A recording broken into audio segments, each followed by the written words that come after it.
Hi everyone, this is What If Fan. We are back with another part of What If There Was a Different Luffy. Please find fanfic name and author name in the description. Please support the author. If you enjoyed the video, please like and subscribe. Let's start. Chapter 81, Plundering the Goa Kingdom 04. Third-person POV Goa Kingdom, East Blue. The nobles and soldiers still conscious in the throne room of Goa stared at the scene before them, letting silence dictate the narrative. Their faces revealed a mix of shock, fear, and disbelief at the sudden turn of events. Some wore expressions of pure astonishment, with wide eyes and slightly open mouths, as if they couldn't believe what their eyes were witnessing. Others appeared apprehensive, sweat starting to bead on their foreheads as they grasped the magnitude of the situation, and there were those whose features showed pure indignation, as if confronting a king were an unacceptable crime, but reality had forced them to face this new dynamic. All of them envied their colleagues who had fainted from Luffy's aura, sparing them from witnessing the scene that would haunt everyone for the rest of their lives. The atmosphere in the room was tense. Where there had been arrogance and superiority, there was now a sense of vulnerability. No one dared to utter a word, fearing to unleash the captain of the Straw Hat Pirates' wrath even further. They were silent witnesses to a revolution that had completely transformed the situation, and there was nothing they could do to reverse what was happening. The nobles gazed at Starry's body, lying on the floor like a felled animal, unable to hide the incredulity and fear in their eyes. A collective whisper began to rise in the room as they exchanged hushed words. The king, is he dead? It can't be. How did this happen so quickly? The captain of the Straw Hat Pirates. He really killed our king. I can't believe what my eyes are seeing. Our king. This can't be happening. He was our ruler, and now he's dead, like anyone else. These pirates, they are dethroning us. The room was immersed in a mixture of shock and terror as the nobles processed the reality that their king was dead, and a group of invading pirates was now in control of their fate. It was an unthinkable and terrifying twist for those who once considered themselves untouchable and powerful. Luffy looked at the petrified nobles, his eyes cold and determined, leaving no doubt about his intention. However, surprising everyone in the room, he asked a polite, albeit authoritative question. Can you tell me where the treasure room of this palace is?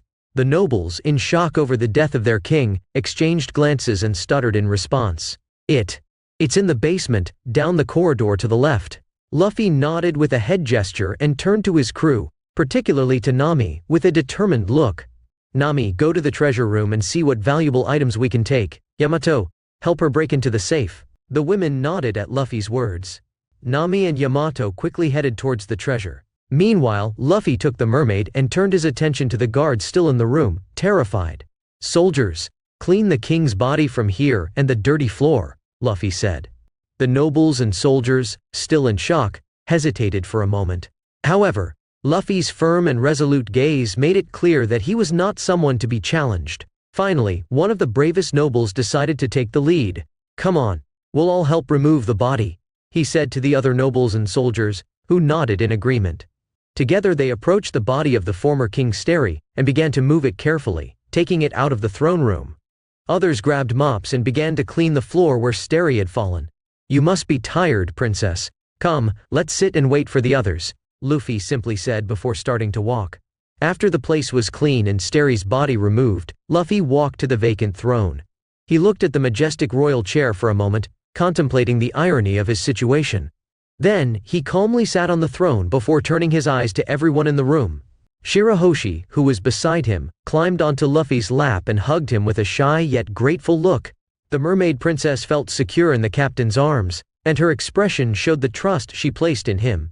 While Luffy looked at the nobles and soldiers, they had no choice but to watch in silence. The throne room now belonged to the captain of the Straw Hat Pirates, and the sight of Luffy sitting on the royal throne of Goa with a mermaid in his lap seemed like a representation of power and audacity. Luffy reflected on what they would call him now, his name echoing throughout the world after this audacious act. What would they call me now? Luffy pondered, his mind filled with thoughts on how the world would react to this act. Hero, villain, usurper, kingslayer, demon? I guess I'll find out soon. While the nobles and soldiers watched with eyes full of fear, the captain of the Straw Hat Pirates was determined to move forward, no matter what name the world chose to give him. Luffy looked at Shirahoshi and smiled, feeling more determined than ever to protect those he loved, and seek revenge against those responsible for trying to steal the mermaid princess from him. Shirahoshi's eyes met his, and in her gaze, there was a mix of gratitude and trust. Shirahoshi was experiencing a whirlwind of emotions, and what intrigued her the most was the strange feeling growing inside her. She didn't have much understanding of what love was, as her life had been mainly confined to the Ryugu Palace, and she had never had the opportunity to engage in personal relationships. While hugging Luffy and looking into his eyes, she felt warm inside and happy, but at the same time, her lack of knowledge about her own emotions left her confused. It was as if her heart was speaking a language she didn't fully understand, but she knew it was something special and intense. While Luffy was sitting on the throne with Shirahoshi on his lap, the door of the throne room opened abruptly, revealing Lamy, Reiju, and Zoro entering the room. Their expressions ranged from surprise to confusion at seeing Luffy on the throne of the Goa King with a mermaid in his lap. Lamy couldn't help but laugh, teasing the situation. "Damn, Luffy, you're really starting a revolution here, aren't you?" Reiju looked at the scene with a mischievous smile. "Oh, it seems our captain found a very interesting way to take the throne and get our hands on our mermaid." Zoro, on the other hand, just shook his head and sighed. "Why am I surprised? This is typical of the captain."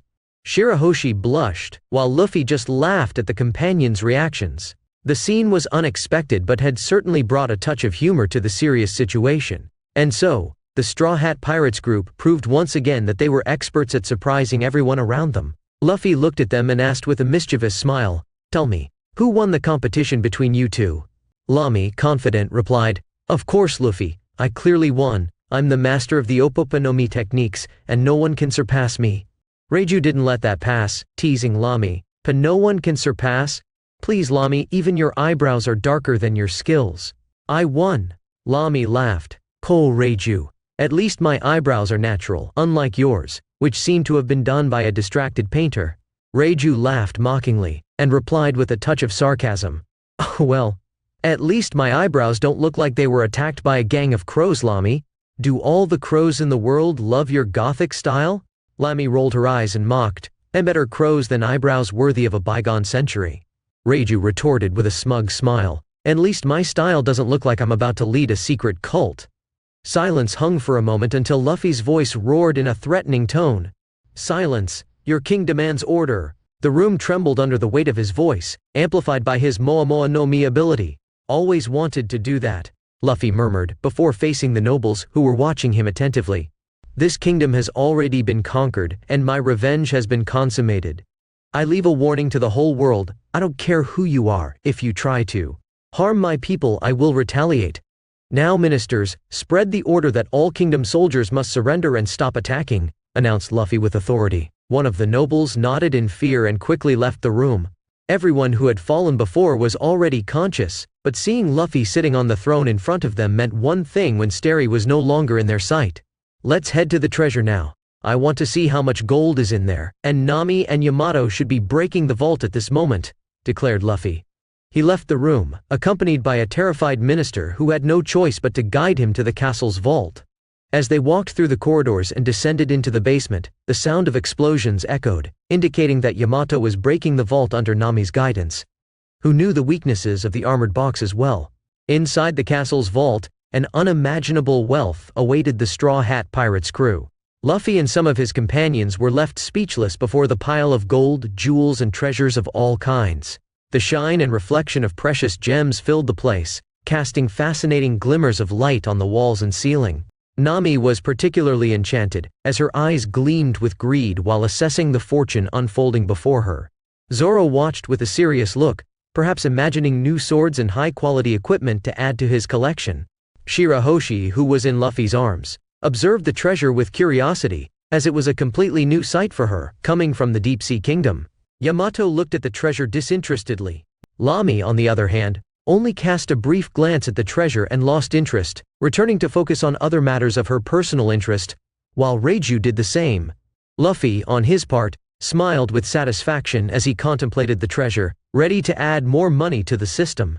Luffy then announced enthusiastically, "Everyone, before we take everything, you can grab whatever you want. Whatever shines and catches your eye, it's yours." Nami wasted no time and began examining stacks of gold coins and jewels, choosing some of the most precious gems and stacking them in a bag.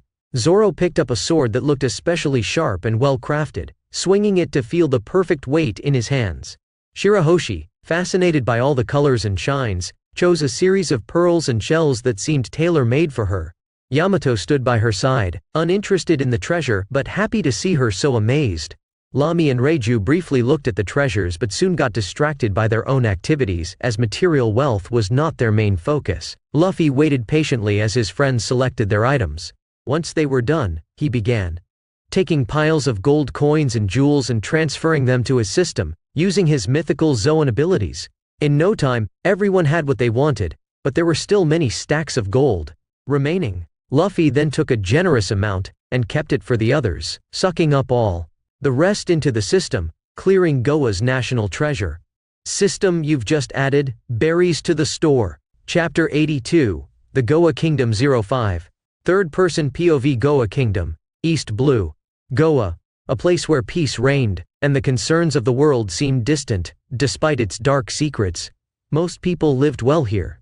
But like many stories, calm precedes the storm, and on a day that would be etched in the annals of the island, the kingdom's tranquility was shattered. Until that day, Goa remained untouched by the turbulence that often plagued other lands. Its nobles lived their lives amid luxuries, occasionally drawing the visit of a world noble, while the citizens enjoyed a simple and fulfilling existence. However, after a direct order from the king himself, along with his top warriors, the kingdom plunged into a completely different state than it used to be. The king's order to capture Shirahoshi, a mermaid in a pirate crew in East Blue, at the request of a world noble approaching those waters, which should have been a simple capture order handled by trained soldiers who could deal with anyone in East Blue, turned into a unilateral massacre against them, leading to the death of almost the entire elite team when they realized how terrible the force of that crew was. This reckless decision was also the spark that led Luffy to retaliate with an attack on the Goa Kingdom. The captain of the Straw Hat Pirates, driven by his bond with the Mermaid Princess and his unwavering commitment to protect those he loves, unleashed an unprecedented and open attack on Goa. The king's decision provoked the pirates' wrath, marking the beginning of a revolt that would shake the foundations of established power in Goa, ending all the tranquility that existed in this place. The arrival of a figure like Luffy was marked as a day that would be engraved in the annals of history. Monkey D. Luffy, the captain of the Straw Hat Pirates, brought not only the promise of retaliation but also the end of the current regime. He entered the kingdom, without anyone being able to stop him, leaving a path of destruction and reaching the king himself, without anyone being able to stop him. The story of how this pirate walked to the palace and entered the throne room would be a tale for all the inhabitants of Goa to remember until the end of their lives and pass on to the next generations. Not only would this leave the kingdom shaken, but neighboring places would look on in fright. For a pirate invaded a kingdom and killed its monarch, the world would react to this with shock. Now, with the surrender of the soldiers of the Goa Kingdom and Luffy emptying the national treasury, the atmosphere of this country was laden with tension and uncertainty. The throne room, now under Luffy's control, witnessed the rise of the captain of the Straw Hat Pirates, and the fall of the previous regime. Meanwhile, the castle corridors were filled with disoriented nobles and soldiers who surrendered before the overwhelming force of the pirates, eagerly awaiting the next actions of the invading group.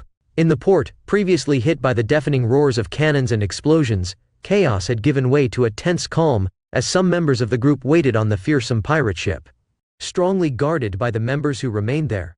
The local residents across the city watched with a mix of fear and disbelief, witnessing the audacity of the pirates who revealed the destruction left by their attack. The booms of cannons and the turmoil now transformed into an unstable calm, even with flames and smoke rising to the skies. The anchored vessels rocked violently, many displaying irreparable damages from the initial assault. From a distance, on one of the mountains surrounding the kingdom city and the Fuchsia village, Dadan and his gang of bandits, with their shrewd eyes, witnessed the smoke rising in the city observed from that distance. A mix of concern and curiosity colored their faces as they closely watched the unfolding events, wondering who could make such an attack. Back in the tranquil Fuchsia village, the inhabitants were alarmed and scared at the distant sounds of explosions and cannons. Panic spread like a trail of gunpowder among the villagers as they fearfully watched the horizon, where smoke rose as a sign of disturbance. News of a pirate attack on the heart of the kingdom spread like a wave of uncertainty, leaving everyone in the village anxious about the future of their kingdom and their own lives. Dadan, like the other inhabitants of Fuchsia, shared the apprehension in the face of the unknown. The restlessness in the air was palpable, yet they were still unaware that the epicenter of this revolt was led by someone they knew well, their former energetic troublemaker, Luffy, and now the feared captain of the Straw Hat Pirates. Meanwhile, back in the throne room of the kingdom. With the throne room once again under Luffy's control, the captain of the Straw Hat Pirates seated himself on the imposing throne of Goa for the second time after robbing the treasury to finalize his orders. His eyes swept across the room, observing the nobles and soldiers who witnessed the entire scene of his cruelty and those recovering from the impact of the Hoshoku Haki. The atmosphere was still tense, but Luffy wanted to make his plans clear for this kingdom before leaving the city. "Listen up!" Luffy raised his voice, projecting an authority that immediately silenced the room. "We're not here to destroy this kingdom. Our grievances are with the old regime and its actions against my people. Now that Starry is out of the way, I want peace and prosperity here." The nobles, still fearful, listened attentively. Yamato, Lamy, Reiju, and Nami stood by Luffy's side, while Shirahoshi continued to sit in Luffy's lap, her tail swaying like a cat receiving affection. Zoro stood apart with a bored look, not wanting to get involved in politics. "Ministers, you now answer to me. I want a peaceful transition to a new government, free from an arrogant king. I intend to bring in an ideal candidate to lead this country, where everyone can live in peace." Luffy spoke with conviction, and his words echoed in the throne room. The ministers looked lost, some still uncertain, but Luffy's message was clear: change was coming. However, some expressed their discontent. "Noble, wait a moment. A pirate wanting to put a new king in Goa? This is absurd. Noble, how can we trust you? Pirates have no morals or loyalty." "Luffy, it's not about me being king, it's about bringing peace and a strong, fair government. I won't stay here ruling over you. I want someone reliable to lead." "Noble, Tongue can guarantee that the new leader won't be as bad as the previous one. Luffy, I'll bring in someone powerful, someone with a devil fruit, and who is native to this kingdom. She may not be a noble from a prestigious family like the old monarchs, but she will certainly have power and a good head on her shoulders." The room buzzed with murmurs upon hearing this. The idea of a pirate appointing a leader for Goa, even if he promised not to rule directly, generated suspicion. Who would this chosen one be, and what was the true intention behind this plan of radical change? It was evident that this pirate wanted to put a puppet on the throne. The future of Goa remained uncertain. Luffy didn't care about the skeptical expressions of the nobles. Dealing with politics and the subtleties of government wasn't something he enjoyed, but he recognized the necessity. If his goal was to dominate the seas and bring an era of freedom in his way, he understood that taking on a leadership role was essential, and being a political role model. He couldn't simply proclaim a world where everyone was free, as the original Luffy used to say. Now, his words carried the complexity of someone who understood that, to eradicate chaos, some form of order needed to be established. It wouldn't be a tyrannical system but governance that balanced freedom with responsibility. "I appoint the former prime minister to take command of the kingdom temporarily, and establish order to calm the population. I believe the losses were low, correct?" Luffy inquired, seeking to ensure that the chaos that had ensued hadn't caused irreparable damage. His group didn't go around killing people indiscriminately. Although cannon shots caused some casualties, Lamy and Reiju avoided shedding blood inside the castle. "You honor me. Only a few soldiers, Your Excellency, Luffy." The middle-aged man bowed his head, aware that he had no choice but to accept the demands of the feared pirate. "That's good. I'll leave the center of the kingdom temporarily and plan to spend a few days in Fuchsia village to find the next monarch. I'll be back with him in the next few days," Luffy announced, lifting the mermaid in his arms as he prepared to leave, the stunned eyes of the room following his movements. "Is that it? He comes here, causes chaos, kills our king, steals the entire national treasury, says he'll usurp the throne with a new puppet monarch, gives us orders and simply leaves?" The words resonated in everyone's minds as Luffy exited the room with unsettling calm, leaving behind nobles bewildered by the whirlwind of events that had just unfolded. Luffy, accompanied by his group, left the throne room, leaving behind perplexed nobles and a kingdom on the verge of transformation. As they walked through the castle corridors, each group member shared their impressions of the situation. "Are you really going to take the throne?" Lamy asked, curious. "Yes, I've already decided that and other things," Luffy spoke mysteriously, arousing everyone's curiosity. "Decided what?" Nami looked suspiciously at him. "I plan to make Goa my territory, just like Kokoyashi Village and Syrup Village in this sea," Luffy declared, revealing his greedy plans. "You're saying?" Nami couldn't contain her astonishment. Yes, I intend to create my own kingdoms and territories in these places, Luffy announced, noting the surprised reaction of some, as 2 of these places were just ordinary villages.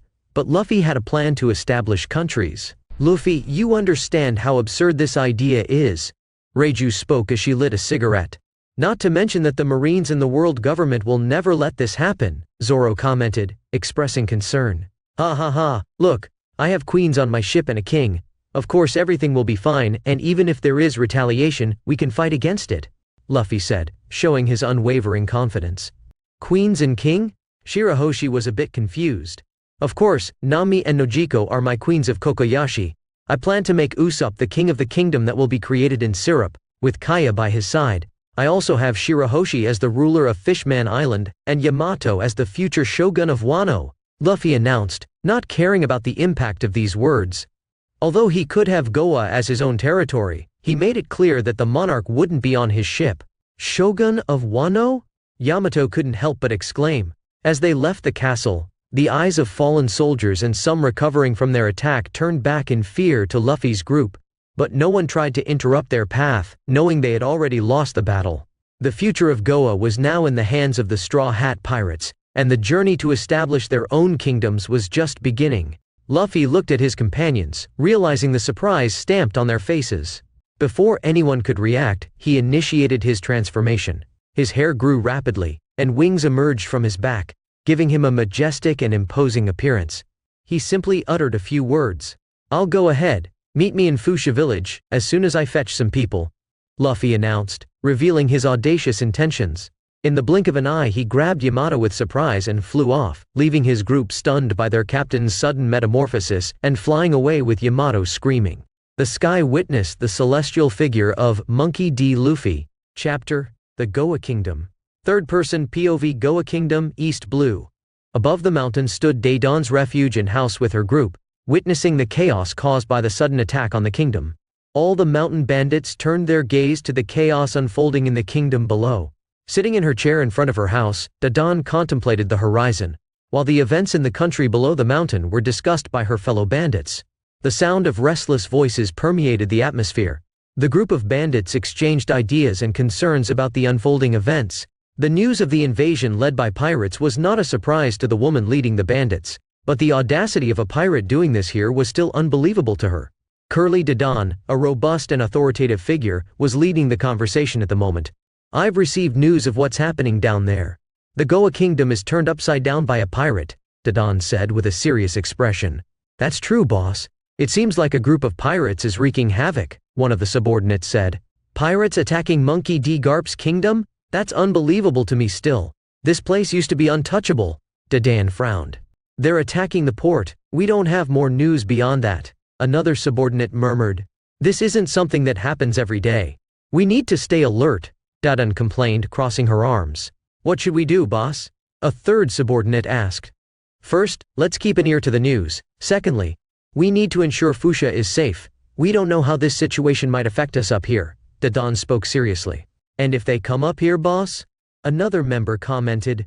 Then, we'll be ready to receive them. Pirates are always a problem, but we'll show them they can't mess around here without facing the consequences of the mountain bandits, Daedon growled with determination. The place echoed with the seriousness of Curly Daedon's words, as her subordinates prepared for the upcoming confrontation. Boom! While Daedon and her subordinates' discussion intensified in the mountain house, an abrupt explosion echoed in the courtyard nearby. A deafening roar reverberated through the mountain, causing the surrounding trees to shake. The sudden noise of the explosion echoed off the rocky walls, creating a sound wave that spread across the area. Birds, once calm, flew off in fear as dust rose in the air, momentarily obscuring the landscape. The thunderous boom was present, followed by debris flying upward and a dust cloud obscuring the view. What the hell was that? Daedon exclaimed, surprised, abruptly getting up from her chair. The subordinates, once relaxed, now quickly looked around, concerned about what could have caused the explosion. In the middle of the dusty courtyard, Luffy emerged from the wreckage, his wings slowly disappearing. He carried Yamato by the arm, and the scene was surreal for everyone present. Who are you, and what the hell are you doing here? Daedon shouted, furrowing her brow, not recognizing Luffy immediately. Hey Daedon! It seems my landing was a bit more explosive than expected. Ha, Luffy laughed, rising and shaking off the dust, leaving Yamato dazed to the side. Hey boss, is this Luffy? Our Luffy? One of the bandits shouted incredulously, while others exchanged perplexed looks and murmured among themselves. The unexpected presence of the Straw Hat Pirates captain turned the courtyard into a whirlwind of surprise and confusion. Daydan frowned, looking closely at Luffy. After a moment of tense silence, she finally exclaimed, "Darn it, you've grown, you brat! How do you look so different after just a few weeks?" she exclaimed with a stunned expression. "Hey Dadan, how's everything here?" Luffy smiled, revealing a familiar look of audacity. "What the hell are you doing here, Luffy?" Daydan asked, still processing the presence of the young man she had known when he was just a turbulent child who set sail almost a month ago. "It's a long story, but I needed to stop by. I've got some things to do, and I wanted to see you guys," Luffy replied, maintaining his casual expression. Dadan snorted, mixing surprise with a touch of nostalgia. "You've always been trouble, kid, and now it looks like you brought more trouble with you. Who's this?" She pointed to Yamato, who was still recovering from the shock. "Ah, this is Yamato, she's my wife," Luffy introduced, while Yamato straightened up and looked at Dadan for the first time. The once noisy courtyard fell into a perplexed silence. The bandits exchanged incredulous glances as they processed the surprising information. "Boss, did I hear right? Luffy got himself a wife?" one of the men muttered, barely believing what he was hearing. "I can't believe this. The sea really changes a person. But he left almost a month ago, how could this happen? Luffy used to look so silly and mischievous, now I see he has such a fierce look. He didn't have that many tattoos before, or walk around shirtless. Now he even has a woman." Daydan, observing the scene, frowned, processing the drastic changes in her godson. "You're saying you have a wife?" Daydan shouted, her surprise mixing with a touch of indignation. "Actually, 3 to be honest, and I plan to increase that number," Luffy replied with a carefree smile, unconcerned with the speculations. Dadan swiftly flew to Luffy, activating a quick movement and pulling his cheeks. "You're saying you have wives? What the hell are you up to now, you brat? And what are you doing here? Shouldn't you be out at sea chasing your dream?" she shouted as she continued to pull his cheeks, but Luffy seemed undisturbed. "I came to attack the kingdom, look what I did, ha ha ha." Luffy pointed to the smoke lingering in the distance. You're attacking Goa. Do you know what Garp will do when he finds out about this? You won't be able to escape your grandfather's wrath." Dadan was hysterical, unable to believe that the brat was becoming a ruffian attacking Goa and a womanizer. "Ha ha ha ha ha. How funny." Yamato laughed beside him, recovering from the shock of being taken by Luffy and appearing there, finding the situation hilarious. "Don't laugh at the situation," Daydan growled at the taller woman with a comical expression as the courtyard continued to absorb the surreal twist. "Anyway, let's go to Fuchsia. I want to see Makino, the mayor and the folks. Let's have a feast," Luffy announced, escaping Daydan's clutches with agility. "Don't act like you're here on vacation," Daydan couldn't help but exclaim, expressing her frustration with Luffy's carefree attitude. Luffy shrugged, ignoring Daydan's concerns, and began heading towards the small village below the mountain. "Wait, brat, where do you think you're going?" the woman growled, watching Luffy walk away with his mysterious wife. "What will we do, boss? We have no choice. Let's follow the brat and see what he plans to do after all this confusion." Dadan had no alternative but to follow Luffy with her companions, her frustration evident from the lack of clear answers about the reasons for the kingdom's attack. Meanwhile, in the village of Fuchsia, they were gathered at this moment, discussing with concern and suspicion the news of the attack by a terrible pirate group, despite not having knowledge of who the group is. Whoop Slap, Makino and everyone else murmured among themselves, questioning what could be happening on the other side of the island. The news that pirates were attacking the Goa kingdom created a tense atmosphere in the village, and nervous glances were exchanged among the residents. "Damn pirates. Don't they know they're attacking the hero of the Marine's kingdom? This has never happened before," exclaimed the mayor, indignant. "I don't think they saw us here." Makino put her hand on her chin and gave a small smile. "Still, that's bold. We should call Garp," said a concerned villager. "Tisk. Damn pirates. Thank goodness Luffy isn't here anymore, or the brat would run to that place. Didn't you read the newspaper? Luffy has become the most feared pirate in the East Blue. It's true, he even attacked the marine base. He's changed so much, even his appearance looks a bit different than I remember. Garp will be furious when he reads the newspaper. Stop discussing Luffy, we need to see the situation with the pirates attacking Goa." The mayor tried to return to the main topic. Hey old man. Huh? Hi Luffy. Since you said we'll discuss you later, we need to see other important things. Like the pirates attacking Goa. But it was me who attacked the kingdom, Luffy announced from a corner. I understand. But, I'll have to inform Garp about this. The old man spoke angrily but noticed something for the first time. Luffy. He looked at Luffy approaching with Yamato and with the Don and the others behind him.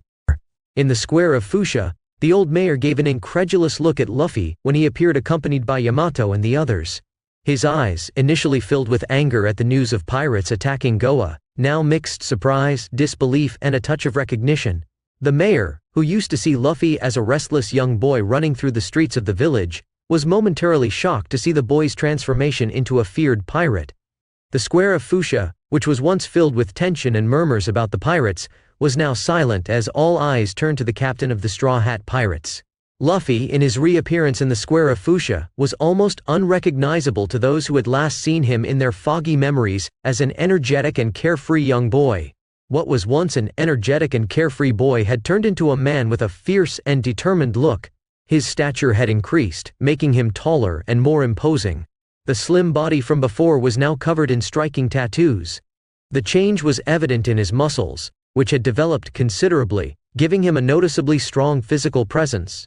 Even though they had seen his photo in newspapers and wanted posters, seeing Luffy personally like this was difficult to process in their minds. Luffy, the captain of the Straw Hat Pirates, was no longer the innocent boy from Fuchsia. Now, he was a feared and respected pirate in this sea, whose figure commanded respect, and at the same time, carried an aura of mystery. The fearless look in Luffy's eyes reflected the intensity of his experiences. This physical and personality transformation made it clear that the boy who had once left that village had evolved into a man whose name echoed across the seas, and whose fate was intrinsically linked to the course of the Grand Line.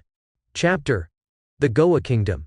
Third-person POV. Goa Kingdom, East Blue. A silence hung over the Fuchsia Square as Luffy, now transformed and imposing, faced the old mayor Makino and other villagers.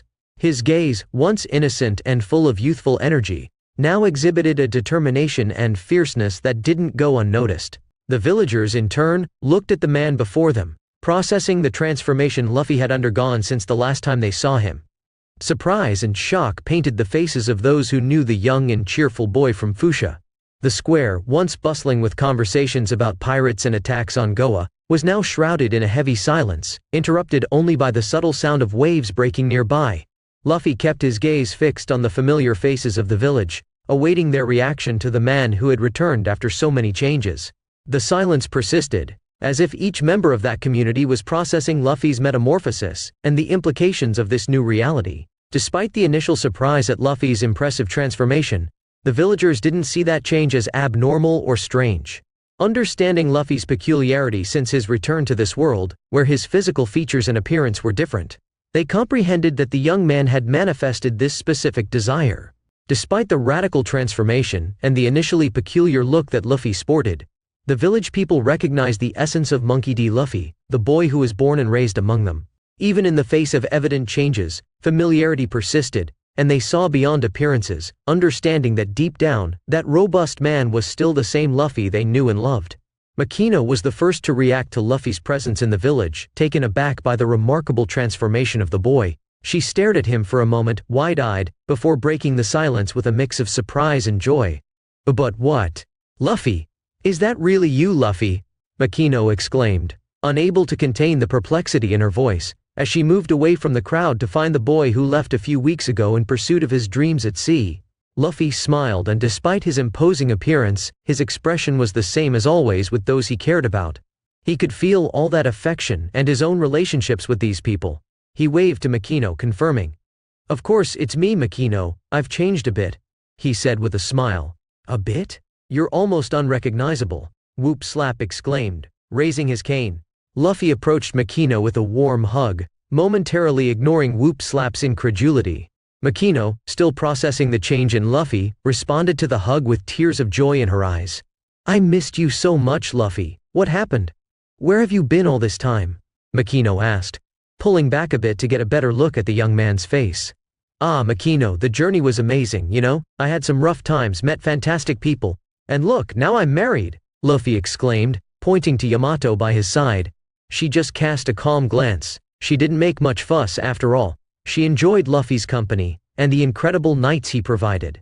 She ended up accepting the title of wife, especially when she began to feel that strange thing in her heart for the captain. Even though sometimes she called him Mama Maitoki. Makino, initially surprised by Luffy's revelation about his marriage, ignored Luffy's revelation and the mission to find a new monarch for Goa. She looked at Yamato with a friendly smile. "You got married? That's amazing, Luffy. Is it really true that you're attacking the kingdom?" Luffy scratched his head, trying to explain in a simple way. It's a long story. I came here to change things and find someone to be the new king or queen. But before that, I want to see how everyone here is doing." Makino, surprised by Luffy's revelation about his marriage, ignored Luffy's revelation and the mission to find a new monarch for Goa. She looked at Yamato with a friendly smile. "What do you mean by finding a king or queen?" Dadan exclaimed, expressing the confusion everyone felt. Luffy, ignoring the tension in the air, replied casually, "Since the old king, I killed him." The ensuing silence was almost palpable. All villagers swallowed hard, unable to believe what they had just heard. Meanwhile, Dadan and the other bandits, still processing the information, fell silent after Luffy confessed to killing the former king. The notion that the boy who used to be a troublemaker had become a kingslayer, and spoke about it so casually left everyone dumbfounded. Whoop Slap, furious at Luffy's revelation about killing the former king, raised his cane, glaring at him with eyes full of indignation. "You killed the king of Goa?" he shouted. "Whoop Slap, do you really think you can change things this way?" Luffy questioned, maintaining his casual tone despite the tension in the air. He smiled at the man, while Makino for the first time put a hand to her stunned mouth. "Kid, have you lost your mind? How dare you kill the king of Goa? And what will Garp say when he finds out? You're defying the Navy and justice." Whoop Slap responded with evident fury in his voice, referring to Luffy's grandfather, Vice Admiral Garp. Unfazed, Luffy retorted, "Sen and Navy and justice never cared about the common people here. I came to change that and give Goa a fresh start." I still remember how the people of that town looked at the rest of the island. They even killed by burning the entire dump when I, Lucy, Ace and Sabo were together. Before Sabo's tragedy. Whoop Slap's eyes sparked with anger. "You have no idea what you're doing, kid. Garp won't let this slide." Luffy, still smiling, replied, "Then let me talk to Garp when he arrives. I have things to discuss with him too." "Luffy, you shouldn't anger your grandfather like this," Makino tried to warn the young man. "Don't worry about it, Makino. I'll deal with the old man when he gets here." "Dadan, did you teach Luffy to be like this over the past few years?" Whoop Slap asked the woman because this Luffy was much more ruthless than he remembered, and he wasn't even afraid of Garp, which was very strange. Dadan, looking at Whoop Slap and Luffy, was also perplexed by the situation. She frowned and crossed her arms, trying to process the information. "Whoop Slap, I don't know what's going on here. This isn't the Luffy we know. He has changed a lot since he left," Dadan said, her expression reflecting the confusion hanging over her. I know he has always been impulsive and stubborn, but this is too much. Attacking a kingdom? Talking about killing kings?" Whoop Slap murmured, still incredulous at Luffy's revelations. "It's not just you who doesn't understand. I'm lost in this mess too, but we have to deal with it the best we can. Luffy is going to be Luffy, whether we understand it or not," Dadan replied, her eyes narrowing as she observed the boy who now bore the responsibility for his actions. Meanwhile, Luffy continued to smile, unconcerned about the conversation in front of him. "Anyway, it's good to see all of you." Luffy looked fondly at all the villagers. As the residents of Fuchsia processed the revelations and surprises brought by Luffy, a common feeling still transpired, the joy of seeing him again. Despite the drastic changes and surprising actions, Luffy's essence was still recognizable to many. "It's strange. But for some reason, I still feel happy to see him after a few weeks.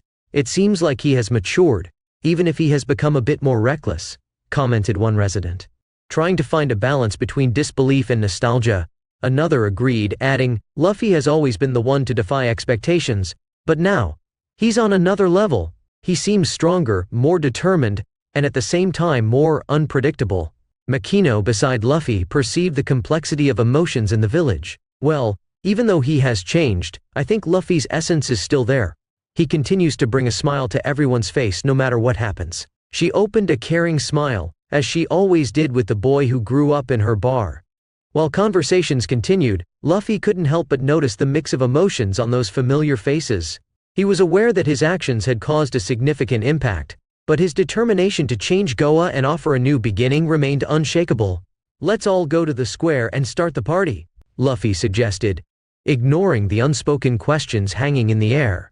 The village, slowly, began to adapt to the presence of its notorious prodigal troublemaker, while emotions unfolded amid expectation and surprise. While Luffy led the way, the atmosphere had already become much more relaxed. "Villager, Luffy, almost a month has passed since you left. What have you been doing all this time?"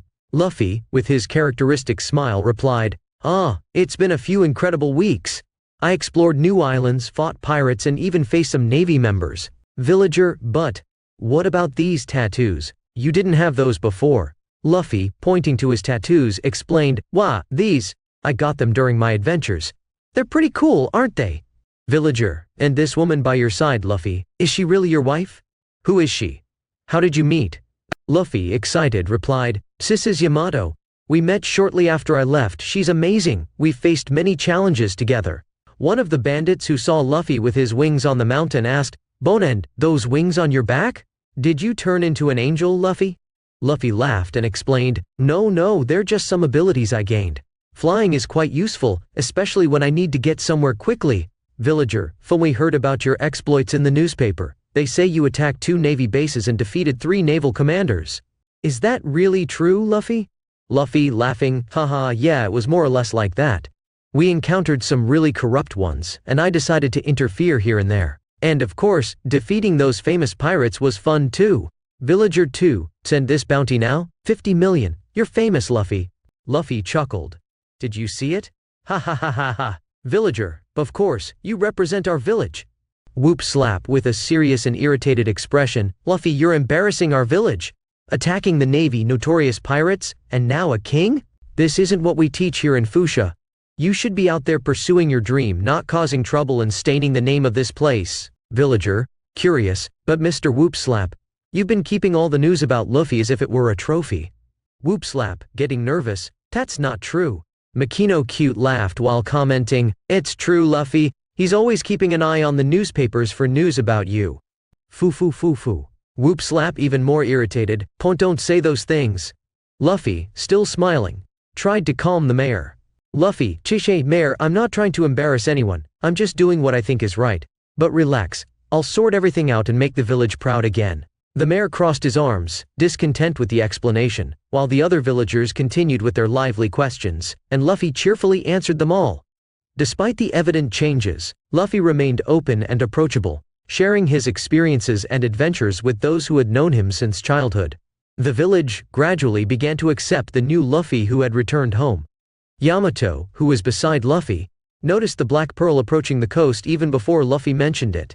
Her eyes watched the ship attentively, curious to see the crew and how the reception in the village would be. Luffy, realizing Yamato's attention on the ship, smiled and pointed in its direction. "Luffy, Aksha, everyone, look at this. My ship, the fearsome Black Pearl, is arriving. And with my crew. Let's welcome them." The villagers turned to look in the indicated direction, curious to see who Luffy's companions were and how their arrival in the village would unfold. The ship approached with the skull and straw hat flag waving, a familiar symbol to everyone who knew the Straw Hat crew. That darn kid became a true pirate in a matter of weeks, distancing himself from the village. "Garp won't be happy with this," grumbled Whoop Slap, expressing his irritation at Luffy's impressive transformation. Chapter: The Goa Kingdom. Third-person POV. Goa Kingdom, East Blue. The waves gently broke on the shores of Fuchsia, while the golden sun shone cheerfully, seemingly oblivious to the lingering smoke of destruction still rising in the Goa Kingdom. The sky, however, appeared indifferent. Back at sea, on the island's coastline, a dark figure emerged on the ocean's surface. An imposing silhouette cut through the water, and the distinctive emblem of a skull with a straw hat was visible on the mainsail. It was the Black Pearl, the ship carrying the fearless crew led by the now infamous Captain Monkey D. Luffy. Villagers, gathered to welcome Luffy's companions, watched with fascination as the ship arrived. An air of anticipation mixed with curiosity hung in the atmosphere, eager to witness the faces accompanying the Straw Hat Captain on his journeys across the vast ocean. The Black Pearl glided gracefully through the water, approaching the shore with an unusual elegance for a pirate ship. The mainsail fluttered vigorously, as if greeting the village before it. The boards creaked softly under the weight of the ship, announcing the imminent arrival. The atmosphere was charged with expectation, and a mix of emotions swept across the faces of the villagers, waiting to receive Luffy and his crew in the welcoming village of Fuchsia. The large ship came to a stop next to the port, but a winged silhouette shot out from the ship, heading straight for Luffy as soon as the ship anchored. Boom! The ground exploded with the high speed of that winged shadow. "Luffy, you jerk!" Everyone saw Luffy being tackled by a girl with white wings on her back, flying directly at him. The impact raised dust, causing the ground to crack and break. But when the dust settled, everyone saw the boy holding the woman in his arms. The ground was pressed by Luffy's feet, who remained steadfast even with the impact of Nami without diminishing his strength. "How can you disappear like that?" she shouted, a bit displeased. She knew Luffy was strong, so she didn't bother flying towards him since she wanted to teach her reckless man and captain a lesson sometimes. "Nami," Luffy smiled at his mischievous woman. Everyone looked at Luffy with curiosity, witnessing Luffy's strange relationship with this girl.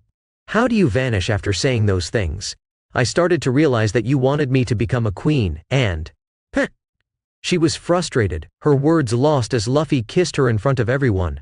Everyone was stunned by this. The wide-eyed villagers witnessed the unusual scene. Whoop Slap crossed his arms, even more annoyed by Luffy's recklessness.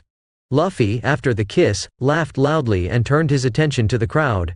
"Hey guys, this is Nami, the queen of Kokoyashi, and my navigator." Nami, still a bit dizzy from the kiss, snorted and whispered embarrassedly to Luffy, "Oh, and you shouldn't have done that in front of everyone."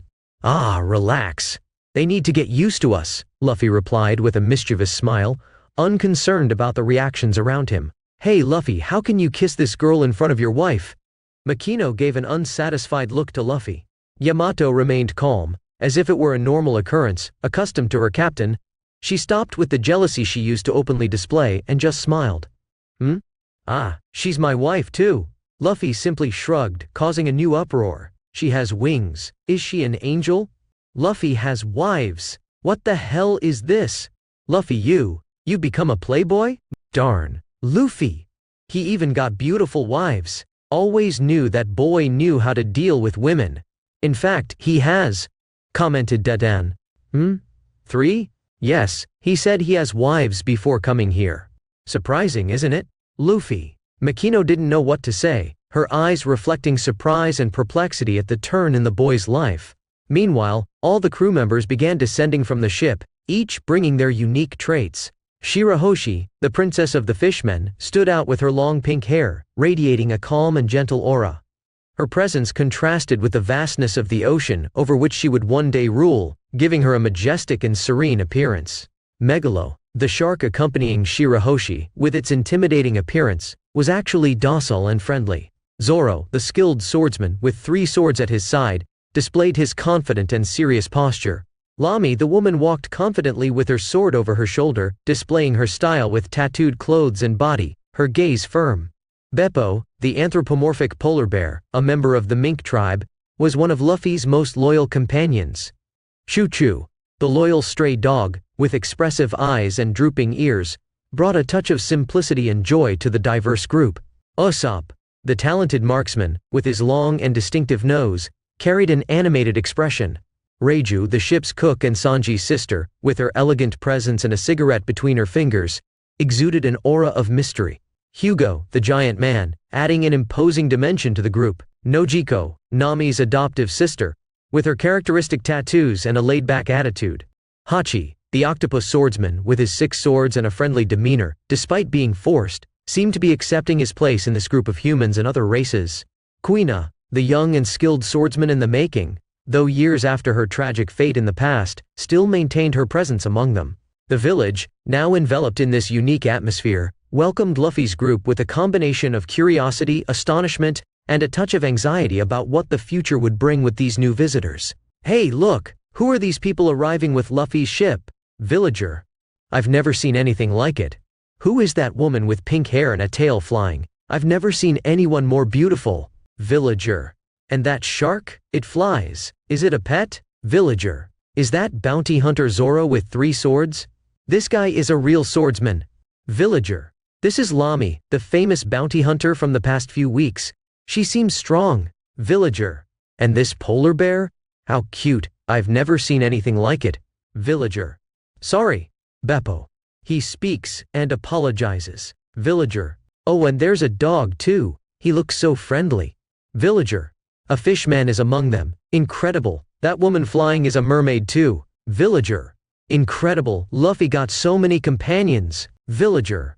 This is getting weirder and weirder. Luffy really brought a peculiar group. Villager. But look at them. Even though they're different, they seem to get along. That's amazing. Villager. I have no idea how Luffy found them, but they seem trustworthy. Let's welcome them and find out more about what happened all this time. Villager. Hey, Luffy, is this your village? It looks very peaceful. Zoro. Yes guys, welcome to Fuchsia. This is where I grew up. Luffy. Wow, Luffy-san, it's a charming village. And that big mountain there, it's so huge. Shirahoshi. That's Mount Kalubo. It's where I lived for many years, and the base there is Daiden's house. Luffy. Thus, Luffy began introducing all his companions as they approached. Throughout the rest of the day, Fuchsia village entered into a frenzy. Despite their initial fears, Luffy dispelled the tension and initiated a festive moment among them.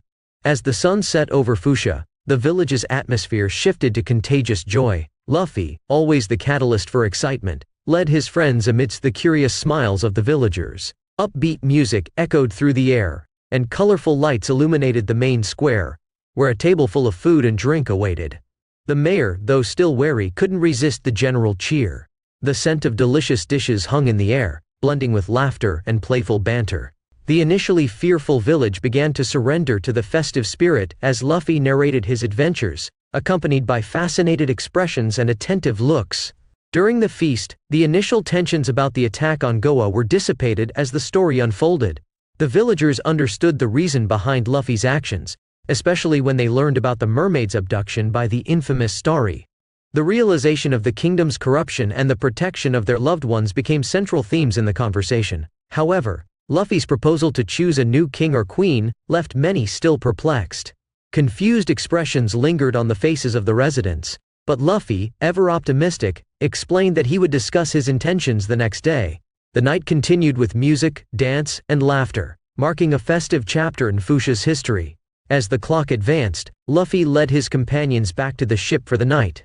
The moonlight illuminated the sea as the village rested, eager for the next morning when new shocks and discussions awaited them. The following morning, under the blue and sunny sky, with no more smoke coming from the port of the country's large city, Luffy decided to gather everyone in Fuchsia's main square. The toll of a bell echoed, grabbing the attention of villagers who began to gather, curious about what their intrepid fellow townsmen had to say. As everyone assembled, all of Luffy's crew was already in place, waiting to see what Luffy would do on this day. As their captain was quite unpredictable, Luffy, standing at an elevated point in the square, waited as people clustered around him. His gaze, though serene, carried the seriousness of someone with something important to share. As the crowd formed, an expectant silence hung in the air, broken only by the gentle sound of the breeze and distant waves. Luffy, you better not bring more trouble to our village. Whoop Slap shouted at Luffy. Chief, what do you think will happen? Said one of the thugs beside Daden. I don't know, Luffy has become a real rogue, Garp will surely blame us for this. Daden growled. Hey everyone, Luffy began, his voice echoing through the square. I know yesterday was full of surprises, but today I want to talk seriously. Interest in the faces of the villagers and Luffy's gang grew, and Luffy continued with a determined expression. I attacked Goa for a reason, and you already know about Starry and what he tried to do, but I also want to change things here. I consider this whole country my home. From Fuchsia village to Dadan's mountain, the city dump, and the King City. I want to take care of all these places, so I'm going to put someone as the leader of this kingdom so that person can take care of it. And that's why I want to choose someone among you to be the new leader. Someone who takes care of everyone, and makes the kingdom prosper. Luffy opened a smile.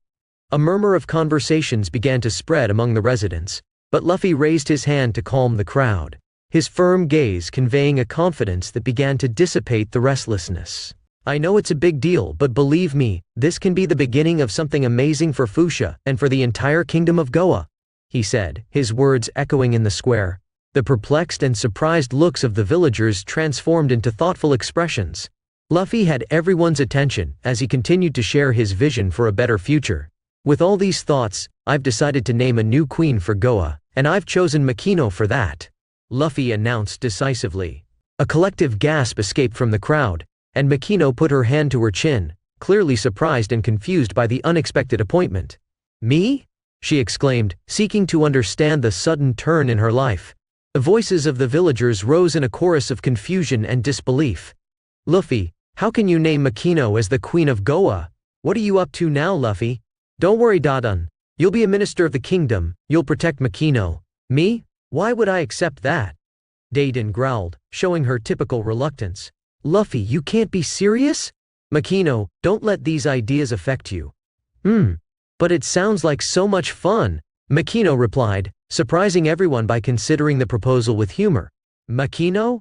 She's being corrupted. She'll be a good ruler for Goa, and everyone will accept it, willingly or not, Luffy said calmly, his voice filled with determination, making it clear that his intentions were non-negotiable.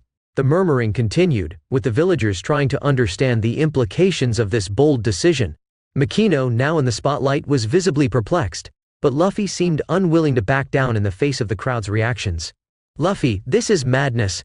Makino has no experience in ruling a kingdom, someone exclaimed, expressing the concern of many. Luffy, with his characteristic broad smile, responded, inexperience is something you acquire, not something you're born with. Makino is loyal to the village, and I trust her to lead the kingdom. Dadan, still growling in discontent, addressed Luffy. Once you can't just decide this without consulting anyone. And why the hell do you think I should be a minister? Luffy responded casually, because you're strong, Dadan, and you've always protected this village. Now it's time to protect not just Fuchsia but the entire kingdom. Makino, despite her initial surprise, began to consider Luffy's proposal. Well, if it's for the good of everyone, I'll give it a try. Discussions continued, with voices both in favor and against. Some villagers were intrigued by the idea of a new ruler, while others were deeply skeptical. In this tumult of opinions, Luffy remained firm in his decision. Meanwhile, Shirahoshi, Megalo, Zoro, Lamy, Beppo, Usopp, Reiju, Hugo, Nojiko, Hachi, Kuina, and Chochu watched silently, absorbing the unique dynamics of Luffy's village. Luffy-sama has such a fun village, Shirahoshi commented cheerfully. I wouldn't say that, Zoro commented beside her. Luffy is discussing the future of this kingdom in a square among villagers. Reiju was perplexed. He didn't even consult any nobles with significant influence. Woof, woof. The captain is so determined to make this change, but there will be problems. Traditional nobles of Goa may resist Makino's leadership, especially if they feel their interests and privileges are threatened, as Makino is a commoner. About the impact, nobles' resistance can create internal tensions, undermining the stability and effectiveness of the policies implemented by Makino. There will also be economic issues. Implementing economic reforms to benefit the entire population may face resistance from the economic elite. Possible economic conflicts may arise, affecting specific sectors of society and potentially creating divisions between different classes. Leaders of other kingdoms may see Makino's appointment as a threat to the status quo and pre-existing relationships.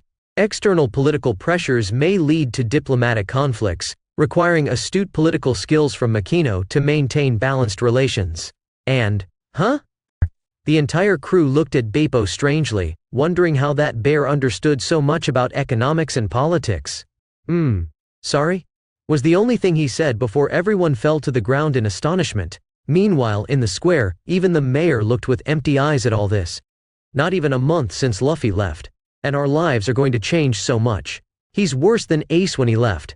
Whoop Slap said, frustrated, trying to lean on his cane. In this way, Luffy made the decision to initiate Makino's training in intricate political arts and court etiquette, using some books acquired in the castle before his departure. Even an experienced minister was summoned to Fuchsia after receiving a direct call from Luffy through the Dendenmushi, thus beginning to guide the new queen in formation. This unquestionable and resolute action laid the groundwork for Makino's preparation for the challenges she would face as the future queen of the kingdom. Luffy's decision to train Makino in political and courtly arts caused significant ripples both in the village of Fuchsia and beyond its borders. The local residents, initially surprised and skeptical, began to adapt to the idea of having a new queen in their community. The minister appointed by Luffy brought with him an aura of authority and knowledge, inserting a presence previously absent in the peaceful routine of the village. However, the news of Luffy sitting on a throne with a mermaid in his lap, with beauty comparable to the pirate empress, plastered on the pages of the new newspaper, echoed throughout the island and beyond. The image of the Straw Hat taking a position of real power, after defeating a monarch in the East Blue, reverberated like thunder. The acceptance of this drastic change varied, sparking heated debates and discussions on neighboring islands, countries and cities. On a global scale, the news began to attract attention.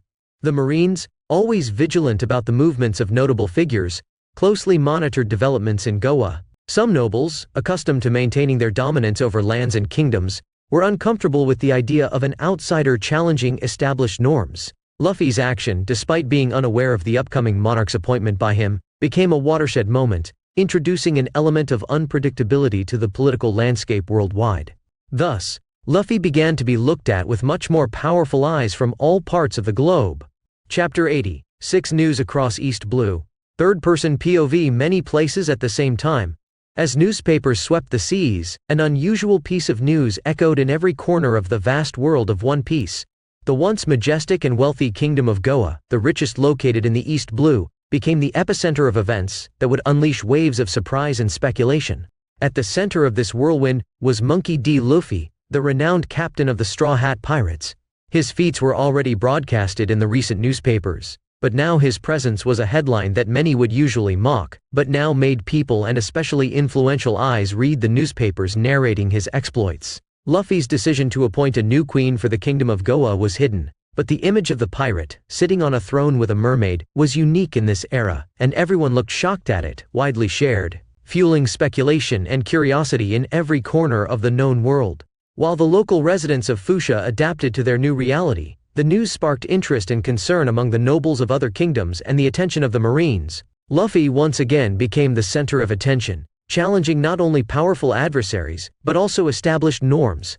The world was watching, awaiting the unfolding of these events, and what the world powers would do about it. The turbulent waters of the East Blue were just the prelude to a story that would undoubtedly resonate across all seas. Fleet Admiral Sengoku, upon seeing the image of Monkey D. Luffy plastered in the newspaper, couldn't contain a restrained expression of fury. Sengoku, known for his calm and composure in public, let out a curse in frustration at witnessing the audacity of the Straw Hat captain. "This damn brat is crossing all the limits," growled Sengoku, his hands clenched in fists on the table. The image of Luffy sitting on a throne, pirates challenging even monarchs, would create turbulence worldwide. "This era is just getting worse," he growled. Gold D. Roger brought the most turbulent era to the known world, and Sengoku was the main pillar between evil and justice. As the fleet admiral, the weight placed on his shoulders was greater than ever. He cursed again, expressing not only displeasure, but also a sense of powerlessness in the face of Luffy's actions. The idea of a pirate influencing political events in such a way was something Fleet Admiral Sengoku had difficulty accepting. As he continued to analyze the newspaper, Sengoku's anger echoed through his thoughts. It didn't take long for a peculiar Denden Mushi to start ringing on his desk, and he was already expecting this call. The 5 elders. Sengoku sighed before picking up the communication snail. Meanwhile, in the East Blue itself, Vice Admiral Garp was aboard a marine ship when he came across the shocking news about his grandson, Monkey D. Luffy. The scene in the newspaper, showing Luffy sitting on a throne next to a mermaid, hit Garp like a punch to the stomach. His wrinkled face twisted into an expression of fury and disbelief. Crack! Garp broke his table.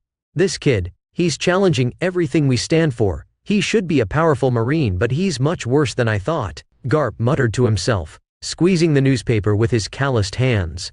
He, who had always been a staunch defender of justice and a proud member of the Marines, now saw his grandson openly defying the institutions Garp dedicated his life to protecting. The bulging veins on his forehead revealed the intensity of the anger Garp felt. Luffy once again was at the center of a whirlwind, triggering events that could shake not only the Marines but also the entire political balance of the world. This reckless brat. He hasn't been gone for even a month, and look what he's doing. He hasn't even entered the Grand Line yet, Garp muttered, gritting his teeth. He knew he would have to confront Luffy as soon as possible, and this prospect made him both furious and disappointed. Pero. The Denden Mushi began to ring amid the wreckage of the broken table. Garp sighed and picked up the snail amid the debris. Garp! Your grandson is causing us trouble." His friend shouted at him with fury, and Garp had to stay silent as he understood the anger. "I know, Sengoku." Garp wasn't in the mood this time. Garp observed Sengoku, on the other end of the line. The fleet admiral's face was grim, and the tone of his voice reflected frustration and anger at the situation. "Sengoku, this kid is out of control. I can't believe he's causing so much turmoil." Luffy was never one to follow the rules, but this is too much, Garp replied, his fists clenched in a mix of disappointment and concern. Sengoku, knowing Garp's special connection with Luffy, tried to remain calm. "You need to act, Garp. He attacked 2 marine bases, defeated naval commanders, and now this story of taking a throne in Goa. This is unacceptable, even coming from your grandson." Garp sighed again. "I know, Sengoku. I'll go after him. But understand, this doesn't mean I'll arrest him without trying to understand what's going on. Luffy wouldn't do something like this without a reason." Sengoku shook his head, skeptical but realizing Garp wouldn't change his approach to Luffy. "You'll have reinforcements, Garp. We need to resolve this quickly before more problems arise. I'm sending a request to all nearby naval bases. I'll leave Smoker stationed in Logtown, but you'll have assistance from all the other bases." "Understood, Sengoku. I'll take care of it." Garp ended the call, his eyes fixed on the Denden Mushi for a moment. Then, he began to prepare for the pursuit of his troublesome grandson. "That Luffy baka, he's always been reckless." A new voice filled the room, and a figure appeared before Garp. "I know. Let's go to Goa and teach him a lesson. I still hope to get him into the Marines. Yes, I'll arrest him, don't worry." The voice sounded determined. "I know you will." Garp looked at this person with a hint of pride. After all, not all of his family was taking a questionable path. In the bustling Shell City, the pink-haired boy looked at the newspaper in disbelief, absorbing the shocking news.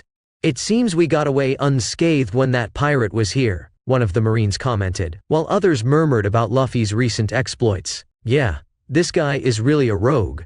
He not only destroyed base but also captured Captain Smoker, the strongest Marine in this sea, and had a photo taken with him in the newspaper as a captive. Now he killed a king." Gossip spread quickly among those present. The boy, who had been taken in by that base, and was receiving training after Luffy spoke about the connection they would have with Garp, looked at Luffy's image in the newspaper with determination. He was determined to become strong, and one day face that infamous pirate who now made headlines. In Orange Town. "Those brats, I hope Chochu is okay," grumbled an old man in a small town. In the quiet syrup village, Mary, Kaya's dedicated butler, hurried to show the newspaper to his lady as she began her day. "Miss Kaya, look at the newspaper." It looks like Usopp's captain has outdone himself now." She couldn't help but smile as she examined the headlines. "My lady, he killed a king. The king of Goa." Mary was a little scared. "I know. But Luffy has always acted mysteriously. We've lived through this before. He must have his reasons for this, Mary. Trust Luffy," she said calmly. "I hope so," he commented, still somewhat worried about the twists and turns fate had in store. In a lively floating restaurant known as Barati, a crew member burst into the kitchen holding a newspaper. "Boss, take a look at this." Zeph, the respected head of Barati, cast a disdainful look at the headlines. "Damn brat, he's really bold." Zeph didn't mince words in expressing his opinion. Someone in the kitchen questioned with concern, "Is Reiju in trouble? If she is, it's her problem. That's their journey. We shouldn't question the actions of a pirate crew that has nothing to do with us. As long as Reiju is okay with those brats, the rest doesn't matter," Zeph declared, casting a meaningful glance at the kitchen before returning to his culinary duties. "What are you all looking at? Back to work, there are many customers waiting, and they need to be fed," he shouted, and the staff quickly returned to their culinary activities. In the peaceful Kokoyashi village, the mayor couldn't contain his anger as he read the newspaper. "That brat better take good care of the sisters after what he did to me or else," the mayor grumbled, his narrow eyes expressing his irritation. The village was undergoing noticeable changes. Fueled by Luffy's initial funding and even before the arrival of the marine money, the community was in full swing, building a new port where Ifrit had defeated Garuda. The emergence of this new structure marked the beginning of a growing town on the island. Elsewhere, the ship's captain continued to vent his fury against Luffy and his Straw Hat crew. "That damn Straw Hat. I'll get back at that pirate." The captain's voice echoed among the crew members, who listened with a mix of apprehension and anxiety. "Captain, don't you think it's better to reconsider?" We didn't even stand a real chance against them. And besides, we almost ended up in Impel Down. One of the men tried to argue, concerned about the possible consequences of confronting Luffy. We escaped unscathed. And I have a plan to settle the score with him. Let's wait in Logtown. The captain reaffirmed his decision with determination. Yes, Captain. The crew responded in unison. Meanwhile, Buggy the Star Clown began to get annoyed with the discussion around him. Did I hear someone talking about my nose? He bellowed, drawing attention to his presence on the deck. In Logtown. Look at this, my love, said a man, holding the newspaper with Luffy's image printed. Ah, Ziri Ixos Luffy. Se Valitsos Koloni saved Ilva se Gurotan Ilva ne Jod Barati. Ziri looks fearless Isabisa photo. The woman responded, looking at the picture of the now famous Straw Hat Captain. Ha, ha, ha. Do you think? I would say they're enjoying their youth, said the man, laughing as he observed the excitement in the image. Siri, iles va moriot ia fearless Valitsos. Remember Skori istas toli Zihon goals? Ziri Vestragon Ziri found toli than Ziri bargain sit, the woman commented, reflecting on the past. You think? Asked the man again, curious to hear more. See the truth. Jernagon Rai Bisa. Ziri became Ia Dreje pirate captain. Kiloni Emagon imagined Bona Bisa indomitable Valitsos. Would Mus Verdagon Ziri Bisa Tolmiat? The woman concluded, smiling at the portrait of Luffy in the newspaper headlines. In the same large city, as a bell rang in the morning, a mysterious figure carefully examined the newspaper of the day. Her normally cold and arrogant eyes showed a peculiar expression, mixing fascination and a touch of surprise. You certainly know how to attract attention, she murmured, as she touched the man's face in the newspaper with delicate hands. I can't wait to meet you again, my love, she murmured, while the morning breeze subtly swayed her clothes, adding a touch of mystery to her silhouette. A passion born many weeks ago was beginning to bloom even more in her heart, as she continued to contemplate Luffy's image in the newspaper, imagining their reunion. In the same city, Captain Smoker, Tashigi approached cautiously as her captain examined the newspaper. Damn pirate. If he shows up here, I'll arrest them, even if it's the last thing I do, Smoker spoke with a dark voice, as the smoke from his cigar hovered in the air. While everyone absorbed the news about Luffy, a few days later, a grand event was happening in Goa. The sun began to stabilize in the midday sky over Goa, while the crowd in the kingdom's main square continued to slowly grow. As the crowd gathered in the city of Goa, an atmosphere of anticipation hung in the air. Lights flickered, illuminating the majestic stage prepared for a unique event. The murmuring voices of the crowd echoed between the buildings, creating a symphony of expectation. In the center of all the hustle and bustle, a figure, dressed with grace and elegance, ascended the steps leading to the stage with many ministers and prominent nobles of the kingdom and the court. Her steps were steady, and her expression combined the humility of servitude with the determination of someone about to lead a kingdom. On this day, Goa would gain a new queen, kind and friendly. Chapter: Queen of Goa. Third person POV Goa Kingdom, East Blue.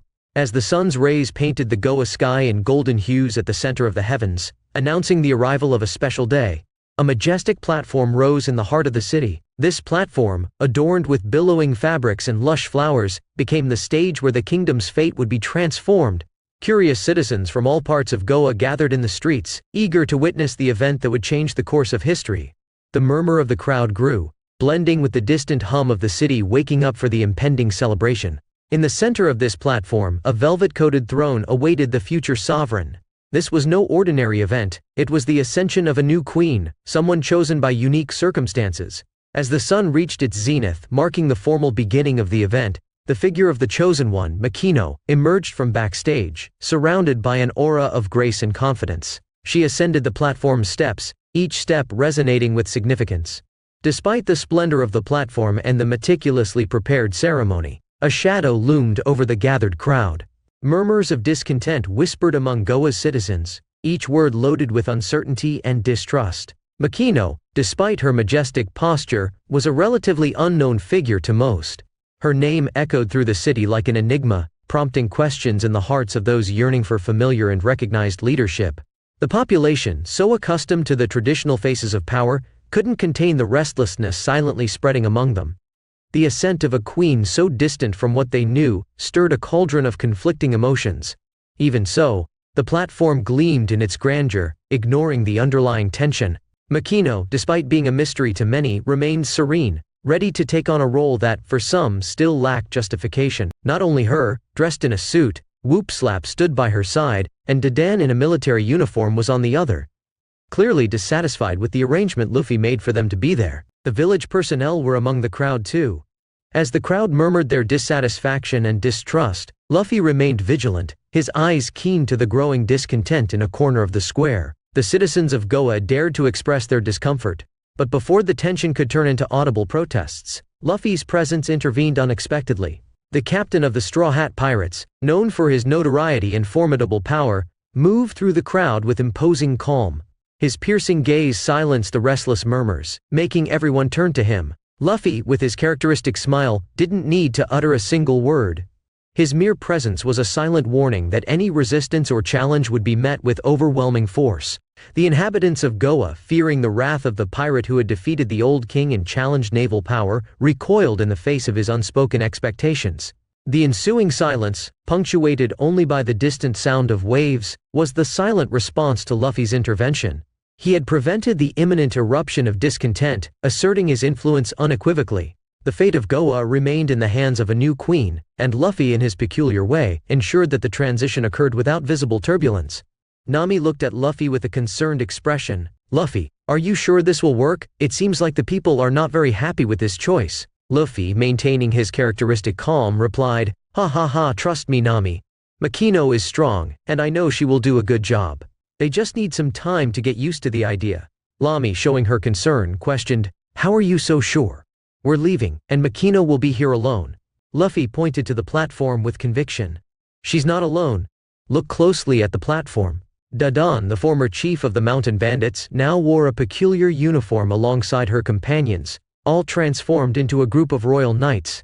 Luffy had acquired the devil fruits of chains and steel, which the former royal knights of Starry used, and handed them over for million berries each with the system. Additionally, he gifted Makino with a sound fruit, a strategic choice to strengthen the kingdom's protection. Although Luffy could have chosen a logia, such as the clouds or ash fruit, for the same value of million, he opted for the sound fruit due to its enhanced combat potential, and it could manipulate sound, launching shockwaves like the earthquake fruit. In the end, Luffy spent billion on 3 fruits, an investment aimed at ensuring the safety and prosperity of the kingdom in the future as his plans for the economies of the 3 East Blue Kingdoms unfolded. "Besides, I have a secret card that will be announced soon." Luffy smiled, anticipating the reactions and expressions the news would bring, especially from those involved. "What would that be?" Reiju inquired. "You'll find out soon," Luffy replied mysteriously. He possessed a trump card capable of immediately silencing any questions about Makino on the throne. As the event unfolded, the crowd hushed when a minister, dressed in ceremonial attire and an ornate crown, ascended the stage. His serious and solemn demeanor contrasted with the anxious murmur of the crowd.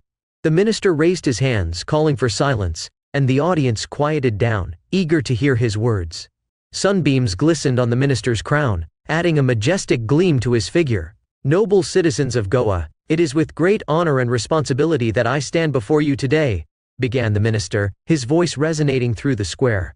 "As the representative of the kingdom, I am here to announce a decision that will shape the future of our beloved home." The crowd murmured again, some exchanging intrigued glances. The minister stood firm, maintaining composure in the face of growing anticipation. "Our former king, who led Goa, is no longer with us. However, amid the shadows of loss, a new light of hope emerges." The minister continued, choosing his words carefully. "After careful deliberation and consideration, a new queen has been chosen to guide our destinies." The crowd's gazes alternated between confusion and anxiety. Some whispered among themselves, trying to decipher the meaning behind the minister's words. "This queen represents unity, change, and the promise of a better tomorrow for all of us. Though the circumstances are unexpected, we believe this choice will be for the good of Goa and all who call it home," proclaimed the minister, now fixing his gaze on the audience. The minister concluded his speech with a note of suspense, leaving the audience in a silence charged with anticipation. The words echoed in the air, and the crowd eagerly awaited the revelation of the new queen. With a solemn expression, the minister gestured in the direction where Makino was supposed to appear. All eyes focused on the elevated platform, awaiting the appearance of the woman about to assume the throne.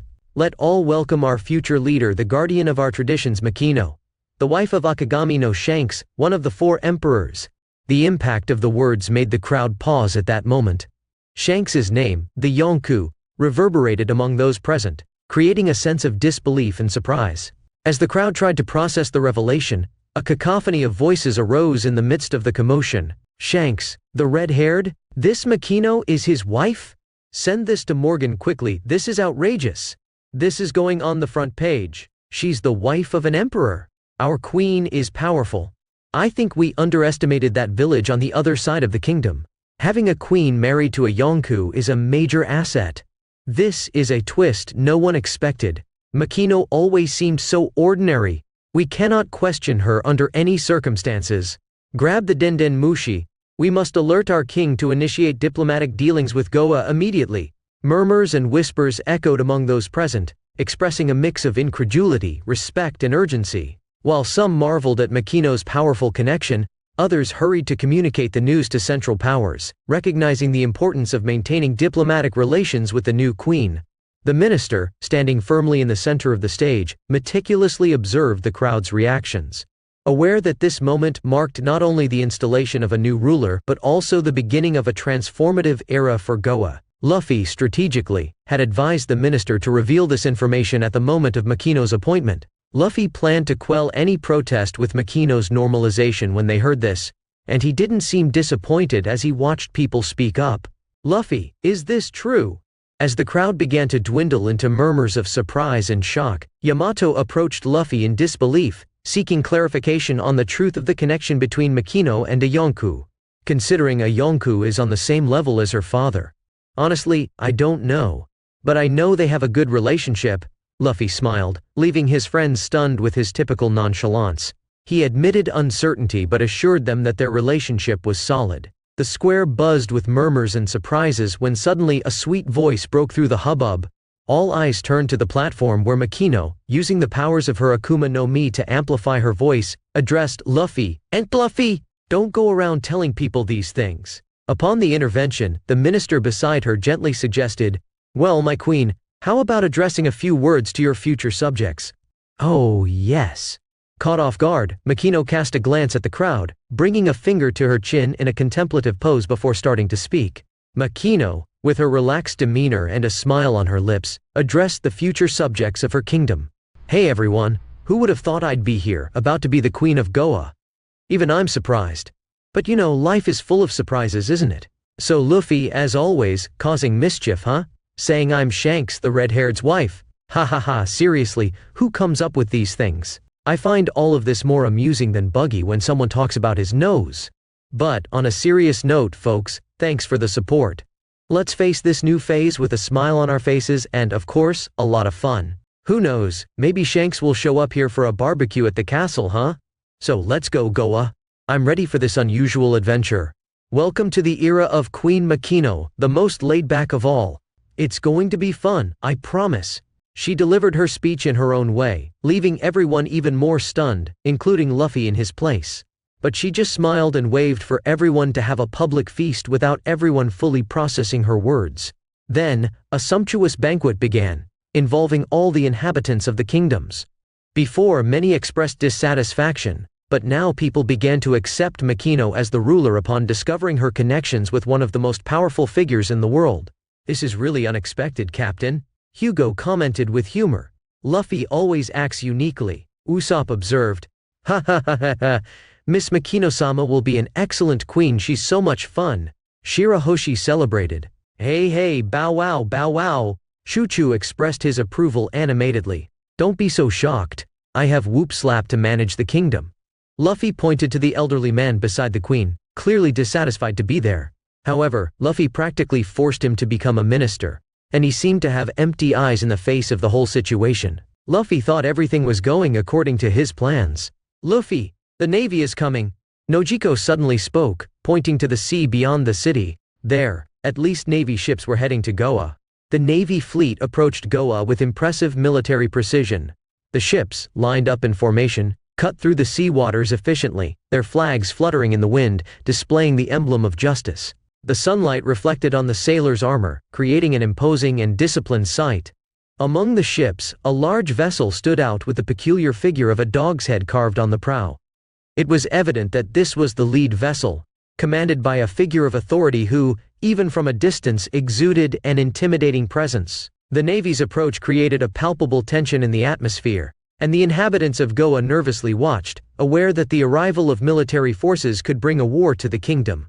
Grandpa finally showed up, Luffy murmured, turning his attention to his entire crew. We are ending our stay in this kingdom. Makino, if you need me, call me, Luffy announced with the Moa Moa no Mi, turning to the new queen. Luffy, be careful on your journeys, Makino wished with a happy smile using her sound-based power. Goodbye Dotun, Whoop Slap, and the village people. Take care of Makino, stay tuned for news about me in the newspapers. Luffy amplified his voice to reach everyone. Luffy! A collective cry was heard faintly, evidencing the dissatisfaction of those who, against their will, became ministers of the kingdom. Even from a distance, the discomfort with Luffy's arrangements was evident. Luffy was satisfied with all the changes. He organized all the projects for the kingdom, placed the right people in power, and gave them military power. He left training manuals for Makino and Dodon with his personnel to train in case they needed to defend the kingdom, even though they already had a great defense. Garp wouldn't interfere in the queen's appointment, and would prevent anyone from harming Makino and others, not to mention the armor of being the wife of a Yonkou that Luffy planted in the world. Thus, Luffy and his crew headed to the Black Pearl, anchored in the port, preparing to set sail and face the naval fleet. Chapter: Luffy vs. Garp. Third-person POV. Goa Kingdom, East Blue. Luffy, Yamato, Shirahoshi, Megalo, Zoro, Lamy, Beppo, Chochu, Usopp, Nami, Reiju, Hugo, Nojiko, Hachi, and Kuina hurried aboard the Black Pearl, preparing to confront the imposing Navy fleet that approached. Excitement took hold of the ship as each member assumed their role. Luffy, atop Ifrit's head located at the bow, looked at the horizon with determination, his straw hat fluttering in the wind. Zoro sharpened his swords, getting ready for the imminent battle. Nami analyzed maps and weather patterns to devise strategies to escape this situation. Usopp checked his ammunition, ensuring he was ready to provide long-range support. Meanwhile, Shirahoshi, Hachi, and Megalo stayed in the inner part of the ship, ready to use their aquatic powers when needed. Reiju and Hugo, with their unique abilities, prepared to ensure the crew was in the best conditions. Yamato, Lamy, Beppo, Chuchu, Nojiko, and Kuina also played their specific roles, contributing to the crew's efficiency. The tension in the air was palpable as the crew prepared to face the Navy and protect their captain. The Black Pearl was ready to set sail at that moment. Everyone ready to face this fleet? Luffy smiled. Of course, Captain. I'm looking forward to cutting down some sailors. Zoro spoke confidently. We're about to enter turbulent waters, but if we use the sea currents to our advantage, we can gain a tactical edge and escape. Nami spoke, examining the maps. If you need cover, I'll be in the right place. Usopp mustered some courage, inspecting his ammunition. Luffy-sama, where can I be of use? Shirahoshi asked. Sharky, Megalo expressed, shaking his head. Don't worry, Captain. We'll make sure everyone comes out unscathed, Reiju said with a smile. Captain, there are so many, can we handle them? Hugo was scratching his head. Just ships, we'll show these sailors who's boss, she spoke with a smile. I'd like another competition, as it's your chance to equalize like in the last competition. Reiju spoke to her, showing a mocking face. You talk as if you won. I took down more soldiers in that castle. Lamy spoke with arrogance. So many ships, Beppo exclaimed. Bow wow, Chuchu barked cheerfully. Ha ha ha ha. Can't even see the horizon on that side anymore. Yamato laughed. Luffy, be cautious. They have numbers on their side. Nojiko spoke worriedly. Hey, look at all those ships. Hachi spoke surprised. This will be a tough battle, but we're all in this together. Kuina spoke, holding her precious sword. Great, let's go everyone. Our business here in East Blue is almost done, soon we'll head to the Grand Line, Luffy said confidently. The Black Pearl, imposing and fearless, began to move away from the port with unwavering confidence. The sails filled with the sea breeze, causing the ship to glide smoothly over the waters. The Black Pearl advanced gracefully through the ocean, its sails billowing in the determined wind. On the deck, Luffy remained at the bow, his expression serious and determined, focused on the approaching Navy fleet. Aboard the Navy's flagship, Garp watched the Black Pearl's approach with keen eyes. The contrast between the two ships was evident. The Black Pearl, a symbol of freedom and daring, cut through the waves with confidence, while Garp's ship represented the disciplined strength of the Navy. The Vice Admiral's eyes were fixed on Luffy, his troublesome grandson, advancing toward an inevitable confrontation. Tension hung in the air as the two ships approached, preparing for the clash unfolding on the vast horizon. Garp, a mix of pride and frustration, observed the unfolding events, knowing that his destiny was intrinsically linked to that of the young pirate challenging conventions and the system. Garp, unable to endure the situation any longer, used Geppo to leap into the skies towards the front of the fleet, aiming to reach the black pirate ship, the Black Pearl. Observing his grandfather's charge, Luffy transformed, wings gracefully sprouting from his back, and took flight to meet old Garp. Luffy heard Yamato and Nami shouting for him, but he pressed on. No ships attacked them, so it was expected that Garp would talk to him first.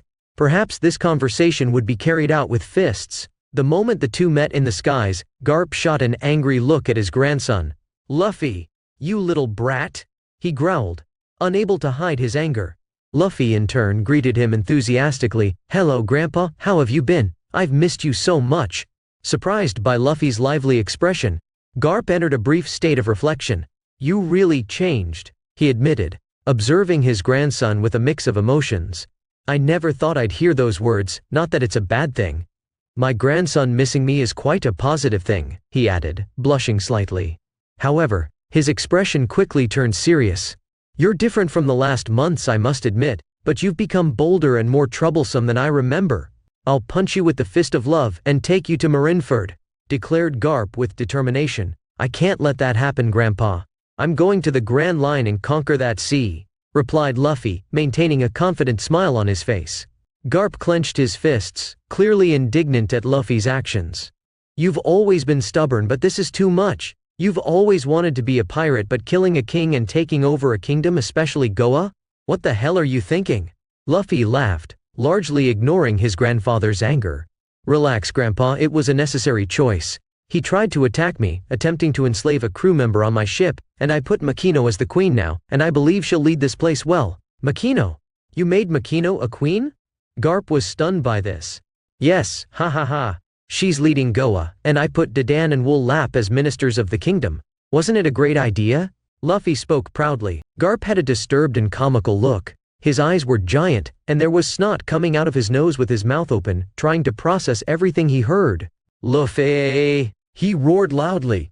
Garp was beyond angry. His eyes were bloodshot, and his voice was a roar echoing through the atmosphere. "You're mocking me, you irresponsible brat. Who do you think you are to make decisions like these?" Luffy, with his characteristic smile, replied lightly, as if discussing the menu choice at a restaurant. "Grandpa, you know I always do what's right, and Makino will take good care of Goa, you'll see." Garp, furious, punched the ship's deck, leaving a crack. "Makino as queen, and Dadan and Woop Slap as ministers? You're turning our home into a circus." "Relax, Grandpa. They'll be doing a good job. And there's more, we have an ace up our sleeve that you can't even imagine," teased Luffy. In his rage, Garp could barely formulate coherent words. You irresponsible. I should have brought you back to base the last time I saw you." Luffy, with a carefree expression, replied, "You can try, Grandpa, but I'm going to the Grand Line. And if you want to stop us, I'll show you how much I've grown." Garp, enraged, halted his verbal onslaught and charged at Luffy with the intention of instilling some sense with his experienced fists.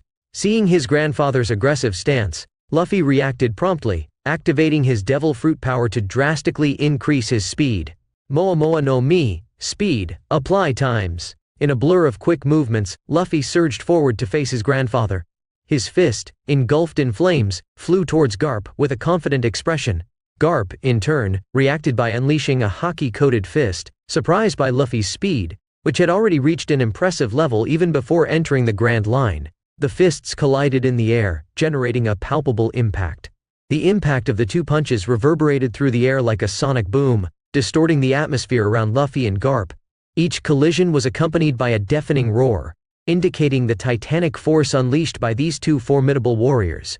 When their fists collided for the first time, a shockwave rippled out, making the air vibrate and creating a visual distortion in the surrounding area. The intensity of the clash was palpable, and the flames surrounding Luffy's fists danced frantically, struggling to resist Garp's brute force. In the second punch, Garp demonstrated his overwhelming strength by pushing Luffy backward. The direct impact on Luffy's face was accompanied by an audible crack, followed by the luminous trail of flames momentarily dispersing with the shock. Propelled by the blow, Luffy soared through the skies like an unguided projectile before regaining control and stabilizing in the air. The confrontation between the two contained explosive energy, reflecting the rivalry between a proud grandfather and a determined grandson. The atmosphere was charged with electricity, and both combatants prepared for the next phase of the clash, each aware of the ferocity of the opponent before them. Everyone watching the fight between Garp and Luffy was immersed in the grandeur of the confrontation. The audience, composed of Marines, pirates, and onlookers, kept their eyes fixed on the sky, following every move of the two powerful combatants. As the skies witnessed the explosion of energy between grandfather and grandson, anticipation hung like a charged cloud over the audience. "Ouch! That hurt too much," Luffy murmured as he stabilized in the air, maintaining a determined look directed at his grandfather. "Grandpa is too strong. Looks like I'll have to go all out from the start," commented Luffy, preparing for the next assault. "What are you talking about there alone, brat?" Garp retorted arrogantly, floating in the air. Luffy began his transformation into the mythical Zoan form of Ifrit, enhancing his body with armor as his skin turned purple, and horns emerged. Chaos flames began to envelop him, indicating the increase in his abilities. "Damn brat, you have a fruit in the mythical category? That's really surprising," Garp observed cautiously. "Grandpa, let's continue the fight," Luffy exclaimed confidently. The moment the challenge echoed through the skies, an intense aura enveloped both Luffy and Garp. The chaos flames shimmered more intensely around Luffy's transformed body, while Garp focused his haki to face his grandson's imminent attack. Luffy surged forward with impressive speed, using his mythical Zoan to gain power and agility. The air around them began to vibrate with anticipation of the imminent clash. Ifrit's flames left luminous trails in the sky, illuminating the scene like burning stars. Garp, in turn, assumed a defensive posture, anticipating the whirlwind of attacks that would come his way. His fists were cloaked in haki, ready to withstand Luffy's enhanced power. The tension in the air was almost palpable, as if the atmosphere itself was holding its breath in the face of the clash between grandfather and grandson. The thunderous sound of punches, blows, and bursts of flames filled the space as the two collided in the sky. Each movement was a chaotic dance of brute force and supernatural abilities. It was a spectacle of power, determination, and the inheritance of a lineage bound by blood and the choice of their paths. The world seemed to freeze for a moment, witnessing the unfolding of this fierce and emblematic battle. Once again, Luffy launched himself into the confrontation, leveraging his speed amplified by the Moa Moa no Mi, and applying the Soru technique he had learned in recent weeks, showcasing his newly acquired mastery. Chapter: Luffy vs. Garp. Third-person POV. Goa Kingdom, East Blue. Luffy, transformed into his mythical Zoan form of Ifrit, exhibited an imposing presence in the skies. His flaming armor gleamed with increasing intensity, while his Ifrit horns stood out against the purple backdrop of his skin. The chaos flames danced around him, seeming to come to life on their own. As he launched himself back into the confrontation with Garp, Luffy demonstrated surprising agility, propelled by the multiplication of his speed by the Moa Moa no Mi and the application of the newly learned Soru technique. His body, surrounded by flames, cut through the skies with extraordinary skill. Garp in turn faced his grandson with a serious gaze, aware of the remarkable evolution Luffy had achieved in recent months. He might still have some doubts about these powers, but there was no denying what was before him. The radiance of the flames reflected in his eyes, highlighting the grandeur of the imminent clash. The first blow exchanged in this new phase of the confrontation reverberated through the skies, creating a shockwave that made the air vibrate and distorted the landscape around. The flames clashed with Garp's haki-coated fist, creating a visually stunning spectacle. The spectators in the audience and on nearby ships watched attentively, absorbed by the intensity of the duel between the grandson seeking to conquer the seas and the grandfather seeking to restrain the path he tread. The stage was set for another chapter of this epic battle in the skies of the East Blue. The thunderous sound of punches and bursts of flames echoed through the skies, creating a chaotic symphony of brute force and supernatural abilities. The collision between Luffy and Garp was a true manifestation of power, determination, and the inheritance of a lineage connected by blood but divergent in their path choices. The atmosphere was electrically charged, each movement being a visible expression of this epic family battle. In a moment that seemed to freeze time, the world watched as the two titans exchanged furious blows and supernatural movements. The chaotic dance in the sky was an impressive visual representation of the rivalry between a grandson aspiring to conquer the seas and a grandfather determined to restrict that destiny. Luffy, now transformed into his second mythical Zoan form of Ifrit, dove into the fight with surprising agility. The chaos flames danced around him, creating a luminous spectacle that contrasted with the backdrop of the sky. His body, enveloped in these flames, moved like a gust of wind toward Garp. The newly learned Soru technique allowed Luffy to perform evasive movements and quick attacks, a clear expression of his newly acquired mastery. The fierce battle was only beginning, and the world was captivated by the magnificence of this clash in the skies of the East Blue. Garp murmured, as he dodged his grandson's blows, carefully observing each peculiar movement. "Your powers are really strange. You clearly have a mythical Zoan, but your speed is increasing at a much higher rate than normal." While fists clashed and chaos flames danced in the air, Luffy, on the other hand, quickly analyzed the situation amid the intense fight. His thoughts were a whirlwind of strategies and reflections. "Damn. I'm barely scratching the surface of this fight. My natural strength is classified as B, and by transforming, I reach a rank A state. If I enhance my strength with the Moa Moa no Mi, I would reach S level, but I'd still be below my grandfather, who likely boasts strength at SS or SS level. Not to mention the other stats where I would lose an advantage by using the Moa Moa no Mi to boost my speed." Even in the face of this perceived disadvantage, Luffy continued to confront Garp with determination, his sharp mind seeking a strategy that could level the playing field and exceed the expectations placed upon him. Luffy decided to intensify the battle by unleashing a sequence of skillfully choreographed blows. With each punch, chaos flames erupted, creating explosions that filled the space between him and Garp. Each explosion was a manifestation of the intensity of the conflict, a physical representation of the fierce struggle between grandson and grandfather. Garp, in turn, reacted with agility, skillfully dodging the explosions and responding with powerful blows. The dance of fire and punches filled the skies, forming a visual narrative of a clash between two titans. With each explosion, Garp's strength was felt, but Luffy persistently sought ways to overcome this inequality. As explosions illuminated the sky, and the crowd in the city and the marine fleet watched with wide eyes, marveling at the grandeur of the epic clash between the pirate captain and the marine hero.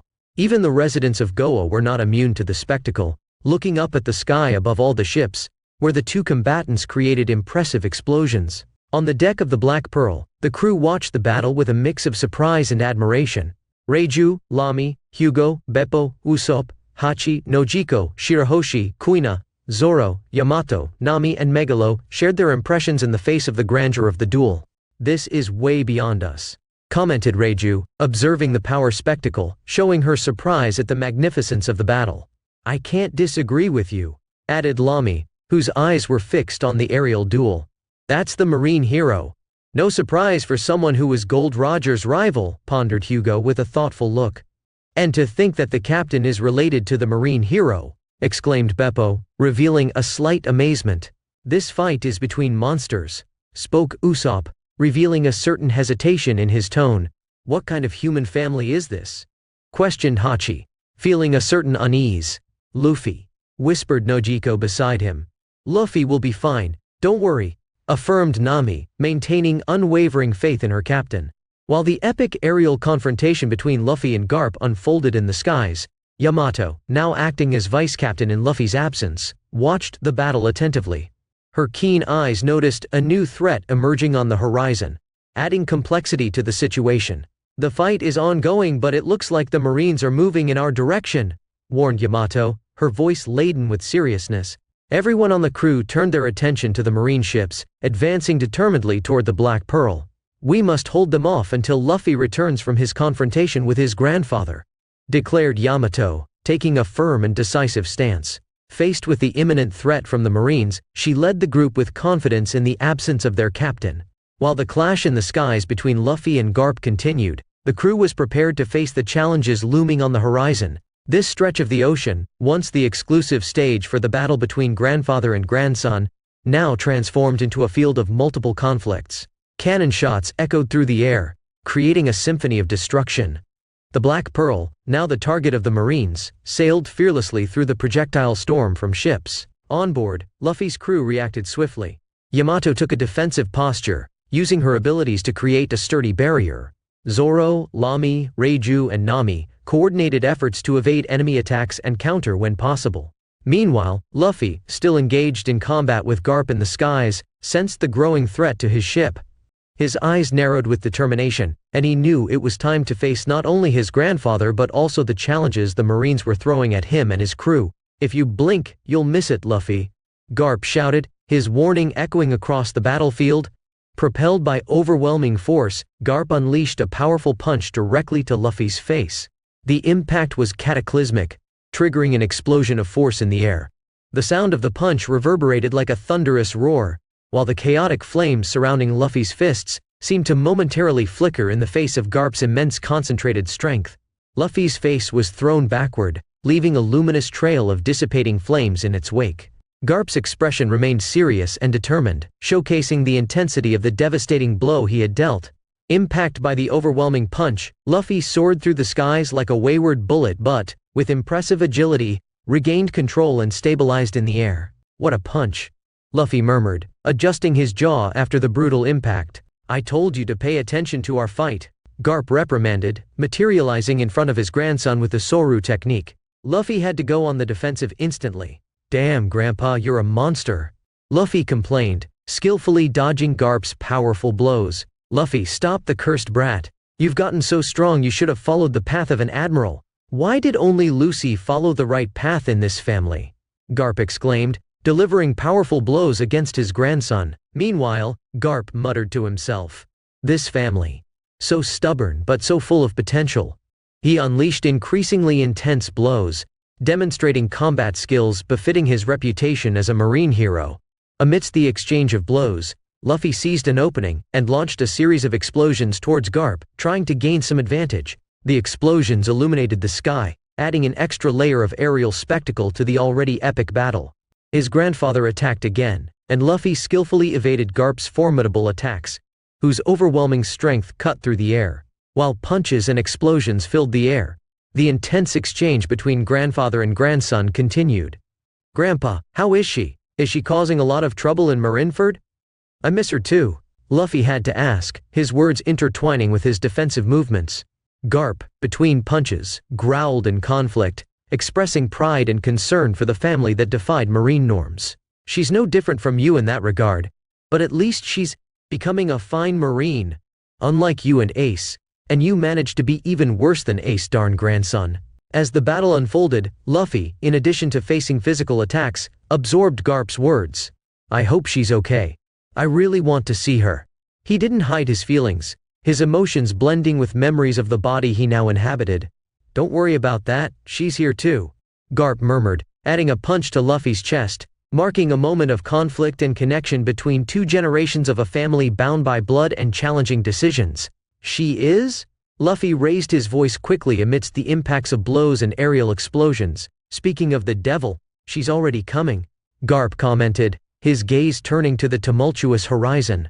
As the battle continued, on the deck of the main ship in the naval fleet, a girl prepared to ascend to the skies. With agility, she positioned her arms on the sails, stretching like a cat about to pounce. In the next moment, she launched herself into the sky, propelling toward the epic showdown between grandfather and grandson like a rocket. It didn't take long for the female figure to enter the combatants' field of vision. The intensity of the battle momentarily decreased, with even Garp halting his frenetic attacks to observe the imminent arrival of the girl. She appeared before Luffy, who looked at her with a mix of longing and surprise. Clad in a Marine uniform, resembling a lieutenant or captain, the girl had an unmistakable face, a strikingly feminine version of the original Luffy himself. Her features were lively reminiscent of the Straw Hat Pirate's captain's face, enhanced by a femininity that added a new layer to the familiarity of the countenance. "Brother!" she shouted, her voice echoing through the skies as she approached. "Lucy!" Luffy exclaimed, his eyes shining with joy at seeing his sister. "Long time no see, brother. You have weird powers. What kind of transformation is this? But it's so cool," she said in the air, her eyes shining like stars as she expressed her fascination. "Brother, you've become a pirate. I'm going to arrest you," she demanded, a mix of determination and playfulness in her expression. Haha, I'm waiting, Lucy. Luffy laughed, ready to receive his sister's charge. Take this then. Gomu Gomu no. She began to stretch her arms, preparing to show her own version of the familiar elastic techniques. Chapter. Past. Third-person POV. Goa Kingdom, East Blue. Luffy, seeing his sister after so many months, memories begin to surface in this moment, recalling how his life in this world was before his memories from the other life had been replenished. Flashback. Lucy, I'm going to be the most powerful pirate, declared Luffy, his eyes shining with determination. Luffy, I'm going to be the most powerful marine and I'll arrest you, affirmed Lucy, showing a serious expression but with a touch of friendly competitiveness. I'll be more powerful and I'll never be arrested. I'll be more powerful. I will. No. It will be me. I will. I will. You little brats are so funny, da ha ha ha ha ha ha. An adult man wearing a straw hat laughed, watching the two children with an amused look. Sometime later, Luffy, you're too childish, someone commented, expressing a mix of concern and understanding. She's right, Luffy, added another, agreeing with the previous assessment. You girls don't understand. I'm going to be a great pirate and dominate all the seas, exclaimed Luffy, excited and full of confidence. Tisk, I don't like that dream, Luffy. I want a world where people live happily. Uta expressed discontent. It's a beautiful dream, Uta. I want to bring justice to the world, Lucy said, revealing a deep passion for her ideals. You're much nicer than your brother, Lucy, Uta praised, smiling at Lucy. Thank you, Uta, Lucy responded, grateful, and with a childish and silly smile. You girls, the boy grumbled, revealing a touch of frustration or incomprehension. At another moment, Uta, I have a bad feeling about this journey, Luffy commented, a wrinkle of concern marking his forehead. I'll be fine, silly. Remember our promise? Uta replied, displaying a reassuring smile. That we would stay together? But that was weird, I still don't understand. You'll find out in the future. Foo. Uta laughed mysteriously, leaving an aura of suspense in the air. Uta, come back soon. Lucy commented happily beside Luffy, oblivious to the promise Uta mentioned. Yes, my father and the others are visiting the South Blue. We'll be back soon. Still, be careful. I feel like something bad is going to happen. Luffy murmured softly, expressing his concerns. Don't worry, I'll be back soon, Uta said, leaning in to give Luffy a kiss on the cheek. Hey, what's this? Don't do that to people. Luffy jumped, embarrassed by the display of affection. Shishishishi. Luffy, you act so weird with a kiss. Maybe I should do the same. Lucy laughed at her brother's sudden attitude. No, definitely not. Luffy protested vigorously at his sister's suggestion. Did I see you kissing my daughter, brat? Shanks arrived at the trio, surprising them. I didn't. She kissed me, Luffy protested, trying to explain himself. Do you know what that means? Shanks looked at Luffy seriously, increasing the tension. No? The boy didn't like how Shanks was staring at him. It means you're going to die. Shanks began to draw his sword from its sheath, making Luffy widen his eyes in shock. Come here, Shanks shouted, and Luffy ran, being chased by the pirate captain. Shi. Ha ha ha ha ha ha. The two girls laughed at this scene, watching the interaction between Luffy and Shanks with a touch of amusement. Sometime later. Ha ha ha. Why are you laughing? Did you let them step on you, Shanks? I thought you were strong enough for that. The boy exclaimed angrily as he rose in the bar chair, seeing Shanks soaked in alcohol after being humiliated by mountain bandits. Luffy, not everything is resolved through violence, Shanks commented calmly, trying to calm the boy. They humiliated you. You should be powerful as a pirate should be. The girl next to him was a bit shy, and before he could say anything to his brother, Luffy jumped off the chair and ran to the back of the bar. I hate you, Shanks, Luffy shouted and left with tears in his eyes. Luffy, the girl commented, showing concern. Let him be, Lucy. He's upset for what happened with Uta. He has every right to be angry with me. Yes. But it wasn't your fault. Lucy lowered her head, understanding and murmuring the situation. Eat something, Lucy. Your brother will be back before you know it. Shanks stood up and smiled at the girl, ruffling her hair. Yes. What a horrible fruit. Lucy found something to eat, but didn't like it much, and complained. Lucy, did you eat the treasure fruit? What have you done, brat? Shanks tried to grab her and make her spit out everything she ate, but only made his neck stretch at that moment. What's happening? Lucy seemed terrified at the transformation, her neck starting to stretch. You ate the rubber fruit. You can never swim again. Your body is rubber, Shanks shouted at her, revealing the consequences of eating that devil fruit. What? How can I be a marine like this? Lucy was terrified, making faces considering the implications. But before they could say more, the bar door opened again with the village mayor. Shanks. Luffy is in trouble. An old man, whoop slap, entered Makino's bar, visibly frightened. What? My brother?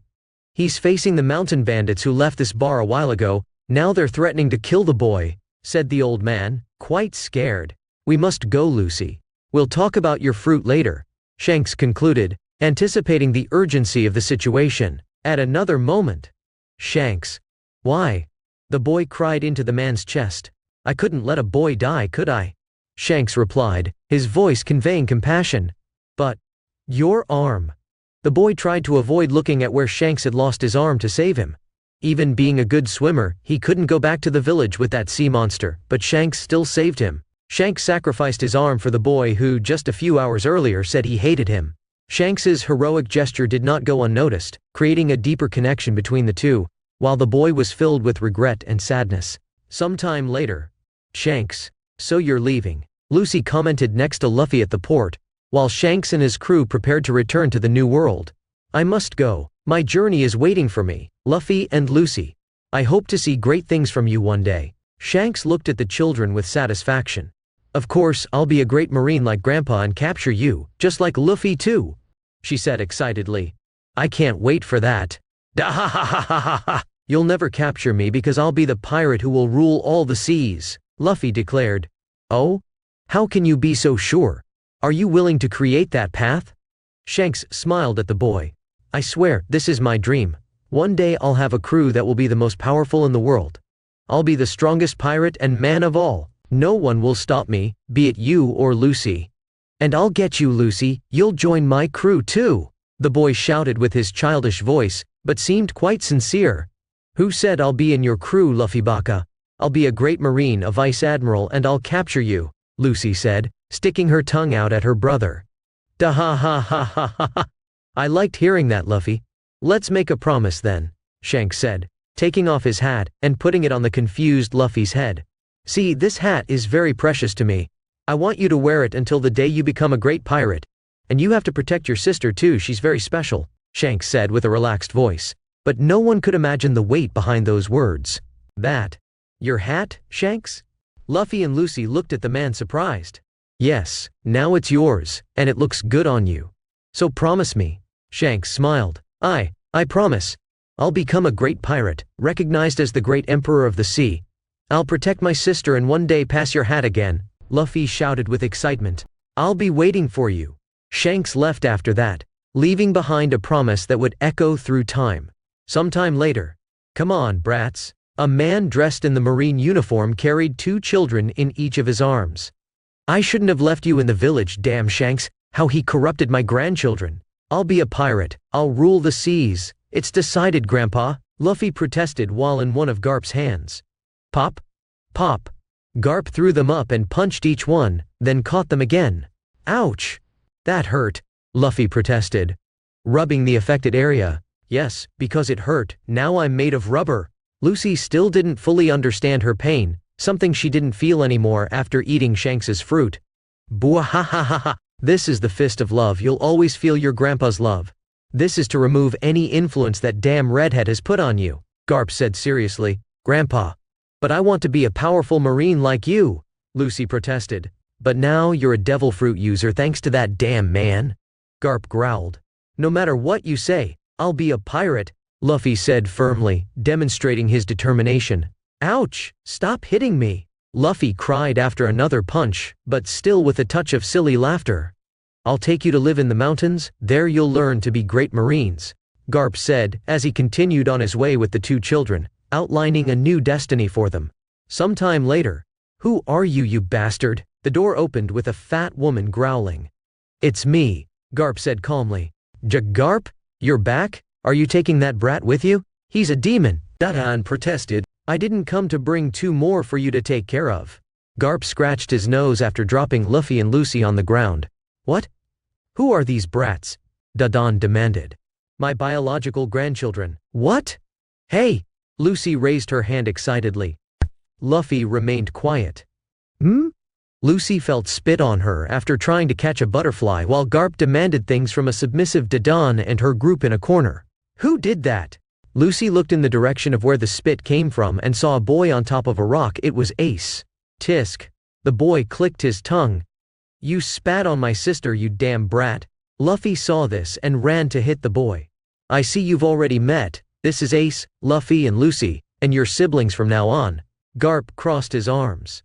Luffy was already defeated on the ground since he couldn't beat a boy 3 years older than him. Brother? What? The 3 expressed their surprise, thus beginning a new dynamic between the newly discovered siblings. Another moment. Run, they're going to catch us, Luffy shouted excitedly. Brother, this is wrong, Lucy protested as she ran. Let's keep going. Ace spoke as they ran. Ha ha ha ha ha, this is so much fun, Sabo laughed. The 4 left after escaping a restaurant without paying. Come back here, you brats. The owner chased after them. The group of 4 used to enter the city to steal things and eat without paying in the kingdom of Goa. They did this every day. Sometime later. What's that in your hand, Luffy? Ace asked, noticing something shiny he was holding. Oh, it's just a necklace I took from that store over there, Luffy replied, smiling as he displayed the stolen necklace. This place is getting boring. Let's go to that beach. There must be something interesting there, Sabo suggested, pointing to the horizon. Good idea. Who knows what we might find there? Lucy agreed, her excitement always present. The 4 ran away again, leaving behind the chaos they caused in the city. On the beach, they found a small abandoned boat. This is perfect. Let's take it and explore the sea, Luffy proposed, looking at the boat with shining eyes.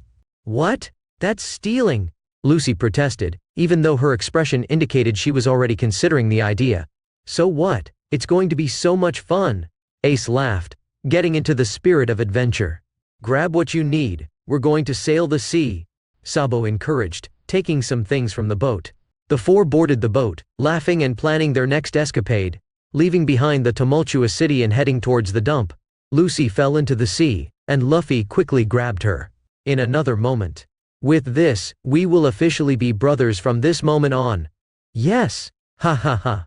Cool. Let's drink. Shishi shishi shishi. I have more brothers now. The 4 toasted the cheap loot, enjoying the moment together. In a moment of euphoria and shared dreams, I will be the emperor of all seas, Luffy shouted, his voice filled with determination, echoing through the beach. I will be a powerful marine and capture you, Luffy, Lucy exclaimed, looking at the horizon with eyes full of determination and pride. I want to make my own name in the world, Ace proclaimed, raising his fist towards the sky, challenging destiny. Freedom on the sea and fighting against oppression. That's what I want, Sabo declared, his gaze fixed on the ocean, as if he could see a future free and full of adventures. The 4 voices merged, creating a chorus of dreams that resonated beyond the beach, uniting these adopted siblings in their shared aspirations. In another time. They're going to burn the dump. We must stop it. It's madness. Yes. We must bring justice. Let's stop them. The 4, now united as siblings, decided to act against the injustice of the Goa nobles, and protect what they believed was right. Some more time later. Ace was crying in a corner. Luffy let the tears flow silently. Luffy, he's really gone. Lucy sobbed along with her brother, incessant tears marking the trail of their sadness. Yes, Lucy. Sabo died, Luffy said in tears as well, his voice wavering with the pain of loss. Ah.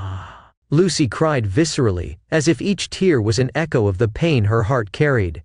I'm sorry, sister, I'm really sorry. Luffy enveloped Lucy in his arms, letting her cry on his shoulder, while his own tears mixed with hers. It was a shared lament between siblings who had lost someone dear. Ace, good luck. You can do it, Ace. Master it before I arrive because I plan to give you a beating. You can wait, Luffy, you'll never surpass me. I will capture you and bring justice. Good luck trying that, Lucy. Goodbye, brother. Goodbye, Ace. See you in the future, siblings. Lucy, we'll see each other soon, right? Yes, brother. I'll leave earlier, but we'll meet in the sea. Good luck, Lucy. Me too, brother. Lucy had strange eyes for Luffy. Luffy remained silent, not knowing how to react to that. About that, Lucy commented, "Let's keep that just between us, Lucy. We'll talk about it in the future. For now, follow your dreams." Luffy commented, "Yes, brother, and you follow yours. I want to see you soon," she said excitedly. "Goodbye, everyone." "Good luck, Luffy. Don't embarrass the village." "Good luck. Follow your dreams, kid. We have faith in you. Goodbye all, soon you'll be seeing my picture in the newspaper." Chapter, Monkey D. Lucy. Third-person POV. Goa Kingdom, East Blue. Lucy launched her attack with surprising agility, her arms extending through the sky like rubbery serpents in a fluid display of mastery over her devil fruit. Elastic patterns formed as she prepared for the characteristic move of the Gomu Gomu family. "Gomu Gomu no," she began to pronounce, her arms twisting like serpents seeking their prey. Tension in the air increased as she geared up for the final blow.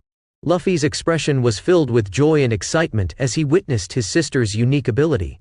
Her entry into this world brought a variety of changes, including the discovery that he now had a sister who also possessed a devil fruit, gifted by Shanks. Once both arms were stretched backward, Lucy lunged forward in the air, Garp stepping back to give his granddaughter space to attack. "Bazooka!"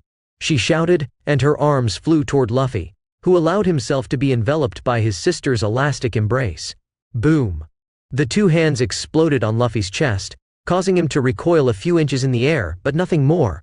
"Hey Lucy, you got strong, ha ha ha ha ha." Luffy laughed, his voice echoing through the skies as a testament to the unique connection between the Gomu Gomu siblings. "Shishi shishi, did you see? Hot," Lucy shouted, her hands burning after connecting with Luffy's skin. "You little brat, don't you see he's made of flames? You have to be careful." Garp growled at his foolish granddaughter. "Ay, hot hot hot." Lucy comically screamed in the sky, waving her hands in an exaggerated effort to cool off the heat. "Lucy, you idiot," Luffy commented, watching his sister with a mix of amusement and concern, while noticing something peculiar. "Lucy, did you learn to use Geppo?" Luffy asked, and Lucy stopped moving her hands at that moment to look at her brother before answering. "Grandpa goes really hard, throwing me on various islands for training," she said, but was interrupted by Garp's grumbling. "It's for you to become a powerful marine, my granddaughter. I should have thrown Luffy into the jungle too, maybe he wouldn't have become a pirate if I'd been tougher." Garp roared, and Luffy rolled his eyes at the familiar comment. "But anyway, about Geppo, I'm learning to use it, but I haven't mastered it yet," Lucy said, scratching her head with an awkward smile. "I see, but then, why are you up here?" Luffy casually asked. "Well, Lucy finally realized she was suspended in the air above the vast ocean, her eyes widening in surprise. "Ah!" Lucy began to scream when she realized she was falling. Both Luffy and Garp slapped their own faces, almost in synchrony. "Let me get her." Luffy spoke, reverting his transformation to have only wings, and quickly flew to rescue Lucy. "Whew, I thought I was going to die today." "Thanks, brother." Luffy brought her back, holding her by the waist to ensure her safety. Luffy turned his gaze from his sister and addressed Garp, who was a few meters away.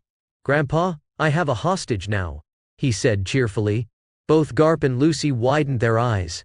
"A hostage?" Garp was stunned. "This hostage, by any chance, is me?" Lucy asked, still stunned. "Of course, I have my sister in my arms, an officer of the Marines."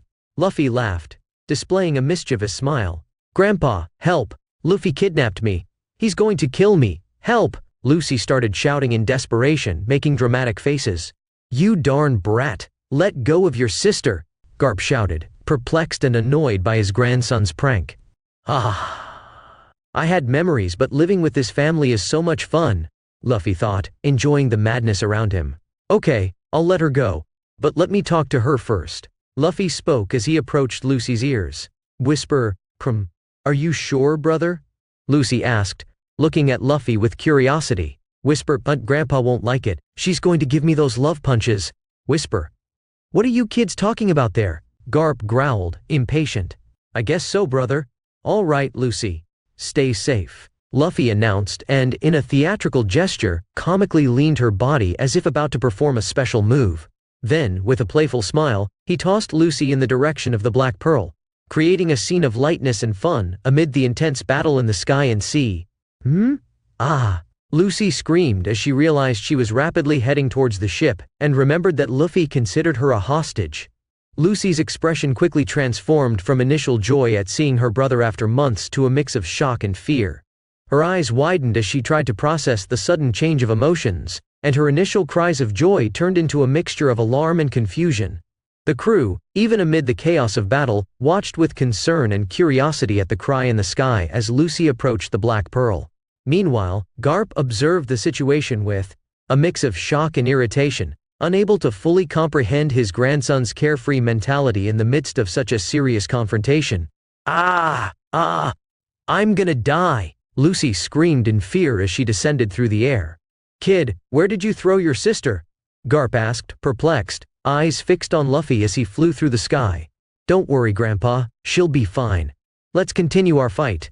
Luffy smiled at Garp, displaying confidence and determination. Enough of the games, Luffy, now you'll feel the love punches, Garp shouted, promising an intensification in the battle. Bring it on, Grandpa, Luffy announced, preparing to face his grandfather's powerful punches.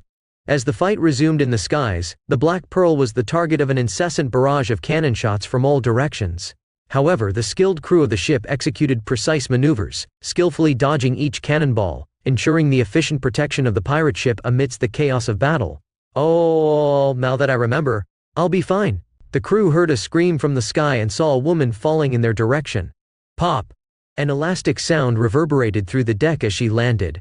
Lucy, with a serious and determined expression, stood upright, showcasing her ability to handle dramatic falls. The crew, initially surprised, soon realized it wasn't an enemy attack.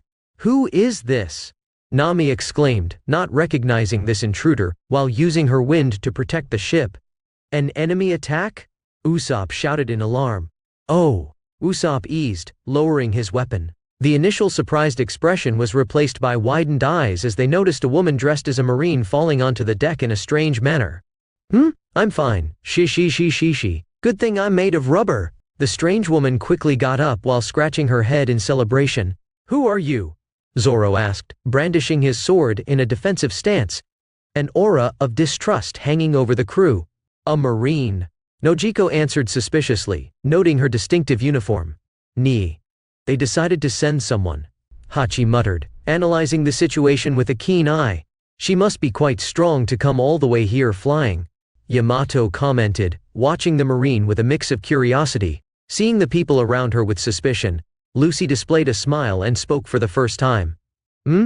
Hey, are you pirates from Luffy's crew? The marine exclaimed, interrupting the group's murmurs with an enthusiastic greeting. Marine-sama, do you know Luffy-sama? Shirahoshi inquired with a mix of surprise and curiosity in her shy voice. Of course, he's my brother. Shishi. The girl laughed happily, revealing an unexpected connection. What? The Straw Hat's expressions ranged from surprise to disbelief at the surprising revelation. You're our captain's sister? Reiju exclaimed, showing a mix of surprise and disbelief. It's Lucy, right? I heard Luffy talk about her in Fuchsia. Yamato recalled, connecting the pieces of the story. Incredible, Beppo commented, watching the newcomer with fascination, while the crew absorbed the surprising revelation about Luffy's family. A bear, Lucy exclaimed with stars in her eyes. Sorry, she, what a funny bear. Luffy's sister is in the Marines, how bizarre. Hugo commented. Don't forget that his grandpa is Garp, Lami mentioned. So, no one's going to ask why she's on our ship when the captain is fighting in the sky with his grandpa? Nojiko commented, crossing her arms. Hey, can you guys stop arguing? We're being bombarded from all sides. I'm going to need help, or the ship will take severe damage, Nami shouted, her voice cutting through the chaos as she struggled to protect the ship from the constant cannon shots. Lucy, still a bit dazed, quickly recovered as she remembered something important. Luffy told me to warn you guys about something. He said to activate the ship's nitro, whatever that is, and said to launch it. He'll be back once the ship is in the air. What does he mean by that? I got it, leave it to me. Usopp responded quickly, running into the interior of the ship. Luffy had shared a lot of knowledge about the vessel with him and a few other members who had ship-related skills. Luffy had implemented the same system that the Thousand Sunny had with Cola, but here, it was activated by combustion, with a battery that could be charged by his flames. Meanwhile, in the sky, Luffy wasn't having an easy time. He was taking a beating from his grandfather. Darn it, these so-called love punches hurt a lot. Even turning back into my mythical Zoan form, I still feel like I'm completely vulnerable. What expression is that, Luffy? Not enjoying your love punches? Garp asked, scratching his nose provocatively. Grandpa, it was good fighting with you. I hope to see you in better shape next time we meet, Luffy said suddenly, making Garp raise an eyebrow in surprise. What do you mean, brat? You can't escape my punches, Garp replied, clenching his hands with determination. But Grandpa, Dad is coming over there. I doubt you can fight both of us at the same time, Luffy said, pointing with his finger behind Garp. What? Dragon is here? How do you know your father? Garp quickly turned his body, searching for his son. However, he only found the empty ocean behind the marine fleet. Luffy. When he realized he had been tricked, he turned to face his mischievous grandson but saw only the empty space in front of him. Goodbye, Grandpa. It was great seeing you. Luffy's amplified voice echoed below him, reaching the deck of the Black Pearl. Luffy, do you think you can escape from your grandpa? Garp shouted, determined not to let Luffy get away unpunished. I'm pretty sure I can, Grandpa. It was nice seeing you, and thanks for the cookies. Luffy showed a package in his hand, teasing Garp. My cookies. Garp quickly searched his pocket, realizing that they had been stolen by Luffy during the exchange of punches in the air. During the heated exchange of blows between Luffy and Garp, the pirate captain showcased his skills not only in combat, but also in his antics. While dodging powerful blows and the pressure from his grandfather, Luffy seized an opportunity to perform an agile and sneaky maneuver. In a quick and precise movement, he slid his hand into Garp's pocket, where he knew the coveted cookies were stored. With the skill worthy of a true cookie thief, Luffy extracted the package and triumphantly displayed it before the surprised Vice Admiral. Garp, in turn, had no time to react to his grandson's stealthy ability. The cookie package changed hands in the blink of an eye as Luffy continued his descent to the Black Pearl, taunting his grandfather with a successful heist. Darn it, no one messes with my cookies, Garp growled, heading towards Luffy as he descended towards the ship. While the showdown between Luffy and Garp reached its climax in the skies, behind the scenes, a mysterious energy began to concentrate behind the Black Pearl. It was as if the atmosphere itself was being charged by something imminent and powerful, a harbinger of what was about to happen. Suddenly, in a surprising move, Luffy, demonstrating extraordinary agility, grabbed onto the ship's mast. With formidable force emanating from behind the ship, it exploded and lifted the Black Pearl into the skies, leaving Garp astonished as he watched the ship gain altitude rapidly. The vessel hovered above the marine fleet, traversing the skies with a gravity-defying skill, while the perplexed gaze of the Vice Admiral followed every move. Garp headed to his ship, accompanied by his loyal crew who watched their Vice Admiral with both respect and uncertainty in the face of recent events. Vice Admiral Garp, should we pursue them immediately? A trusted officer of Garp inquired, showing concern and urgency. No, let's first head to Goa.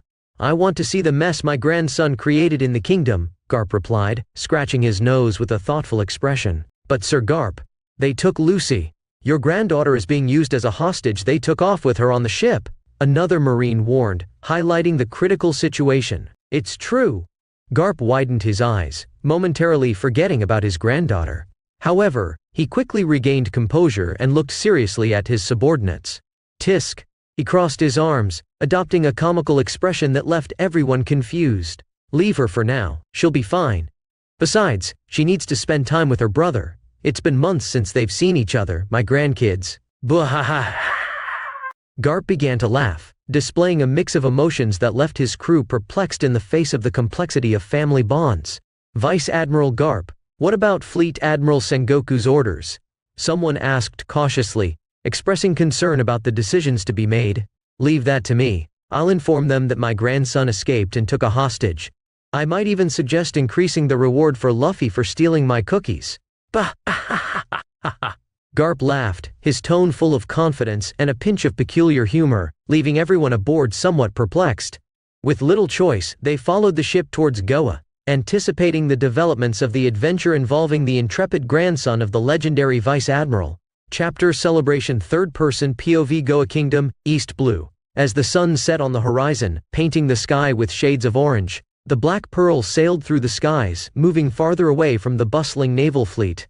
The ship didn't descend when it lost speed but ended up extending its suspension in the air thanks to Nami's abilities with her wind. The pirate ship's hull cut through the air, providing a spectacular view of their audacious escape. On the Black Pearl's deck, the crew gathered again as the captain approached. Amidst the organized chaos typical of that crew, Lucy, the female and equally eccentric version of Luffy, stole the scene with her peculiar antics. Shishishishi.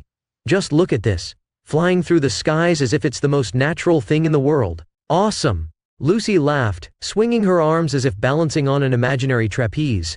Luffy, you have a sister in the Marines. Nojiko was the first to comment when they were all gathered. Haha. This is Lucy, my dear twin sister. Luffy smiled. Twin? You guys are different, Lami remarked.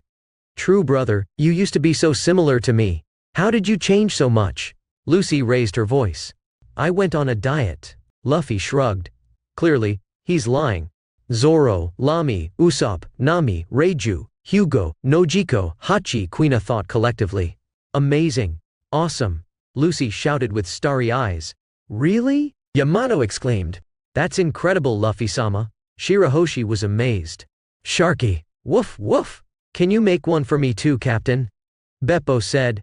How can you guys believe this? Nami shouted, as many others looked suspiciously at Luffy because this change didn't seem to match a simple diet, but no one questioned their captain further. Excuse me? Incredible, besides the talking bear, there's a shark and a dog in the crew, Lucy exclaimed, looking at all of them.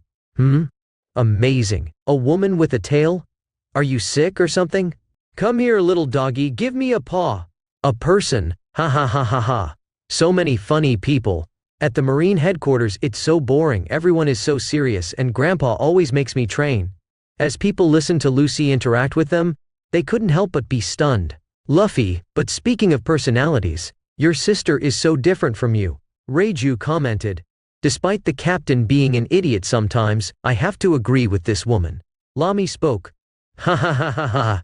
It's true, Lucy is always fun. Luffy smiled lovingly at his sister. Anyway, we managed to escape Garp, the Marine hero. That's a relief. Beppo commented.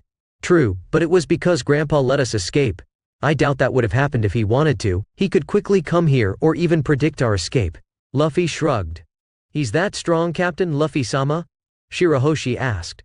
Hugo, still processing the situation, commented with a sigh. Of course he is. He could have easily captured us if he wanted. That's true, agreed Luffy, but I think Grandpa wanted to give us a break. If he wanted, he would be here by now. Nami looked at Luffy with a raised eyebrow, wanting to change the subject to another topic that no one had discussed yet. Luffy, do you really think it's okay for your sister to be here with us? She's a Marine officer after all. Lami nodded, shaking her head. Even by the crazy standards of this group, this is out of control. Luffy just laughed, hugging Lucy from the side. Ah, relax. Lucy is family, right? And she always brings a bit more fun to the party. Yes, we're here after you guys managed to escape. Wait, I should be here, shouldn't I? Lucy began to analyze the situation and looked at everyone. Everyone remained silent with Lucy thinking. Lucy, looking around, finally realized the incongruity of her presence on the pirate ship. Her eyes widened, and without hesitation, she began shouting to the sky for help. What? I'm a Marine. I shouldn't be on this pirate ship. Grandpa, Luffy kidnapped me, help. She immediately looked for her grandfather. Luffy, seeing the growing confusion, decided to act. Hey, Lucy, calm down. It's not like that. Look, we were just having fun, and I thought it would be cool to have you with us on the ship. Lucy looked at Luffy with indignation. Luffy, I'm a Marine. Do you really think I can stay here? She pouted. Luffy scratched his head, laughing nervously. Well, I thought you'd enjoy it. Plus, we have meat and a feast prepared. You still like meat, right? And our Reiju made some of the best delicacies. Lucy's eyes sparkled upon hearing about the meat. Feast? Good food? But she still hesitated. Luffy nodded, smiling. Of course, we have tons of food, and I know you can't resist a feast, little sister. But what about Grandpa? What if he gets mad at me for letting you escape? Lucy continued, concerned about family implications. Luffy smiled confidently. Don't worry about Grandpa. He's tough, but deep down he understands that we're just enjoying life. And as for you, well, you've always been good at handling things, right? It'll be fun having you around. Lucy, still indecisive, looked at the tempting offer of food. I'm a Marine officer. I can't just betray my loyalty. Luffy shrugged. Don't be so serious, Lucy. We're just having fun. And I'm sure Grandpa will understand. He's cool like that, think of it as a day off. Lucy looked at the deck, where Usopp and Hachi were bringing food and drinks from the stock, and sighed. Well, I guess I can't resist good food, but that doesn't mean I'm joining this crew and becoming your nakama. I'm a Marine, your enemy who will capture you one day, she exclaimed in the last sentence. Luffy laughed. Alright Lucy, take it easy. For now just enjoy the moment. Lucy looked at the meat, then at Luffy. And then at the meat Reiju was preparing at that moment. Finally, she sighed. Lucy, fine you idiot. But only because the meat looks good. Don't think that means I won't capture you in the future. Luffy celebrated, and the crew applauded as Lucy joined the party in a comical manner. Luffy, great. Now let's enjoy the party together, sis. And so Lucy, even if reluctantly, found herself immersed in the madness and fun of the Black Pearl's crew. While the party started lively on the Black Pearl's deck, the sun began to set on the horizon. The sky acquired warm shades of orange and red, creating a magical atmosphere. The Black Pearl, hovering in the air, became a dark silhouette against the colorful display. Luffy, Lucy, and the rest of the crew were engrossed in conversations. However, the celebration was just beginning. Nami, with her navigation expertise, began preparing the ship for the next stage of the journey. As the last sunbeam disappeared on the horizon, Nami gave the coordinates for the Black Pearl to start its gentle descent toward the glistening waters. The ship descended slowly, with Luffy helping to slow it down as the hull touched the ocean's surface. As the Black Pearl began to move, the sails adjusted to catch the evening breeze as the ship sailed toward the horizon with the feast. Starlight began to dot the sky, revealing a starry and serene night. While the deck was illuminated by a lively banquet, the Black Pearl, now sailing through the dark waters, left behind a trail of silver reflections. The crew, still in a festive mood, watched the scenery unfold as the ship moved forward. Luffy, with his typical joyful expression, stood at the bow, feeling the cool night breeze. Lucy, still adjusting to the idea of being on a pirate ship, couldn't help but marvel at the beauty of the moment and the lively companionship of Luffy's crew. The feast on the Black Pearl continued into the night, extending until the dawn of the next day. As the stars shone in the night sky, the pirate crew celebrated with abundant food, laughter, and music. The aroma of delicious delicacies lingered in the air, blending with the fresh ocean breeze. The ship's deck was lit by hanging lanterns, creating a cozy and festive atmosphere. Improvised tables were set up, covered with a variety of exotic and colorful dishes. Bottles of rum circulated among the crew members, further enhancing the celebratory mood. Luffy, eating voraciously and occasionally raising his glass in a toast, was the epicenter of the fun. Lucy found herself easily drawn into the contagious party. Her quirkiness and peculiar humor blended with the moments of celebration. Hey, everyone, you have to hear the crazy stories I've experienced with Lucy, Luffy announced with enthusiasm, capturing everyone's attention. He began to share funny and thrilling stories, narrating with his characteristic animation. Laughter echoed as Luffy recalled the peculiar events that had marked his journey with his sister. And remember the time Lucy tried to use hot pepper in Makino's kitchen? Ha ha ha ha ha, almost blew up the kitchen in agony. Luffy laughed loudly, and the crew members joined in with infectious laughter. Lucy, equally unabashedly laughing at her own stories, ended up joining the fun and sharing some goofy anecdotes about the captain. Laughter echoed across the deck, creating a relaxed atmosphere. Between one story and another, Luffy, now drunk, took the opportunity to thank everyone for being part of his crew. You guys are the best companions I could have at this moment. Ha ha ha ha. Wouldn't trade any of you for anything. As the sun emerged on the horizon, the Black Pearl witnessed the dawn breaking. The sunrise brought shades of pink and orange to the horizon, painting the sky with vibrant colors. The crew, despite the night of revelry, was filled with renewed energy, ready to face the challenges the new day might bring.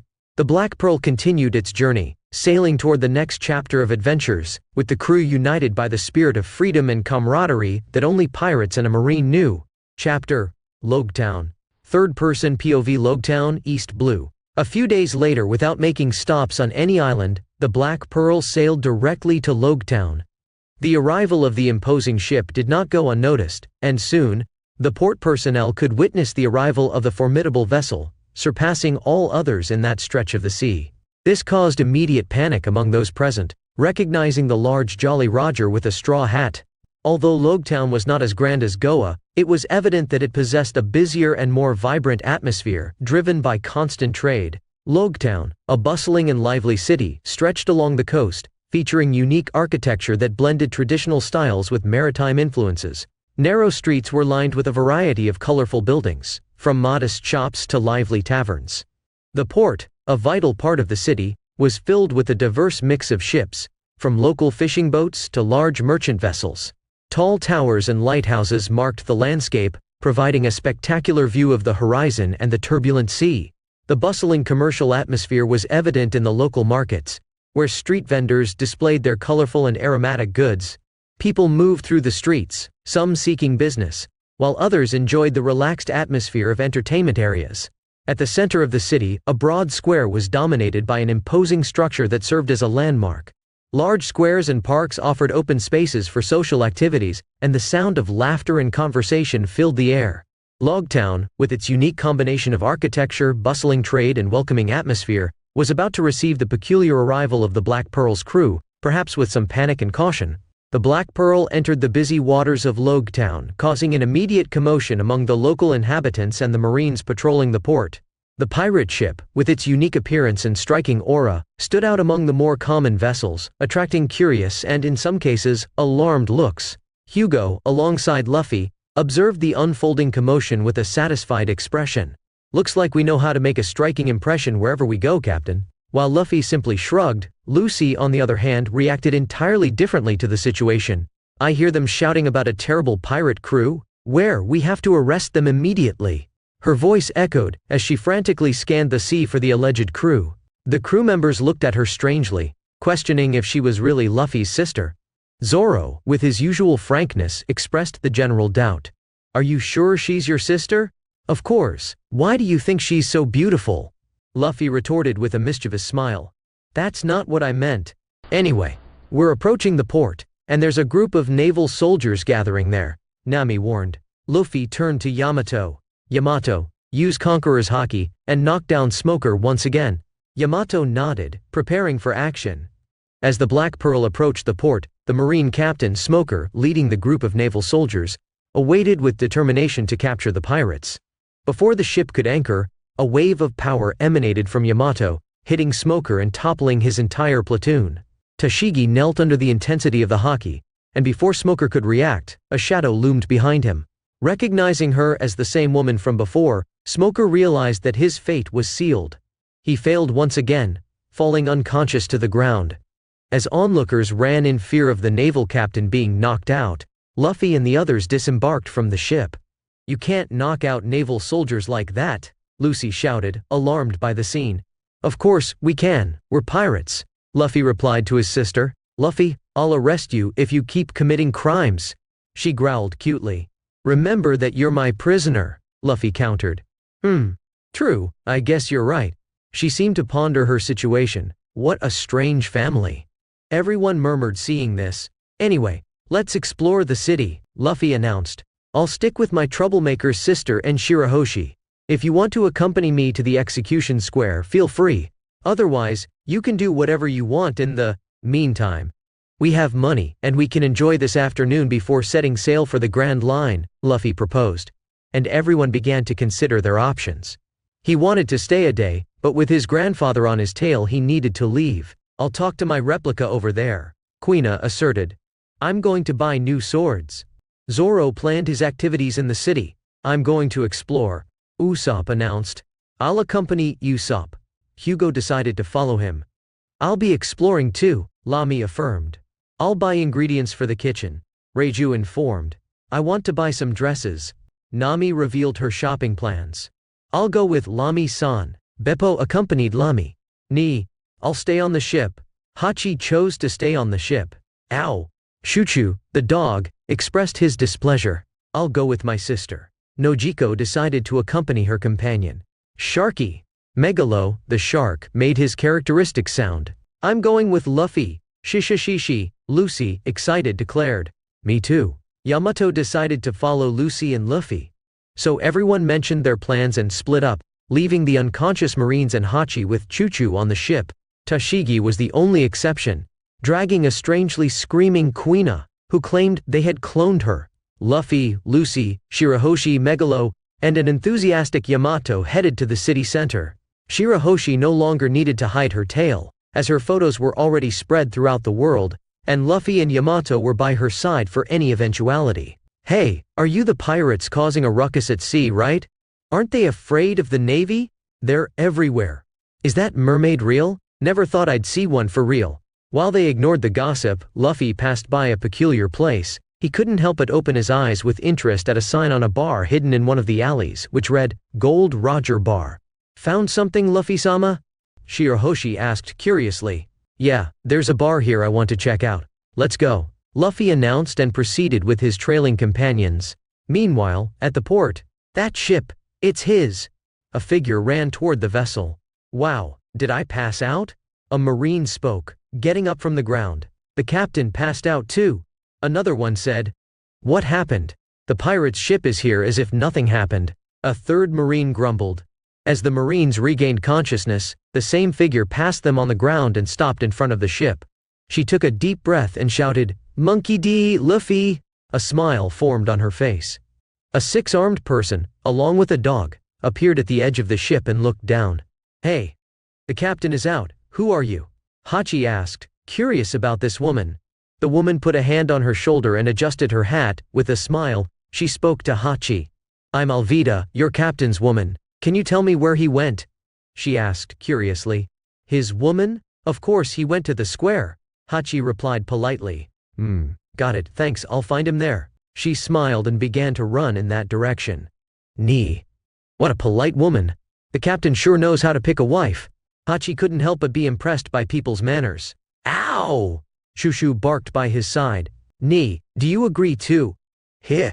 Meanwhile, Luffy entered the bar Gold Roger. The place exuded a vintage aura, with few souls present.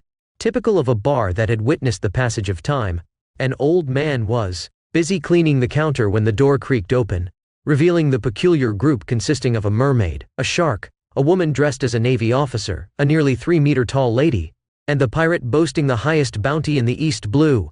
What do we have here? A mermaid, a shark, a woman dressed like a Navy officer, a woman almost meters tall, and the pirate with the highest East Blue bounty, murmured the old man, widening his eyes at the scene.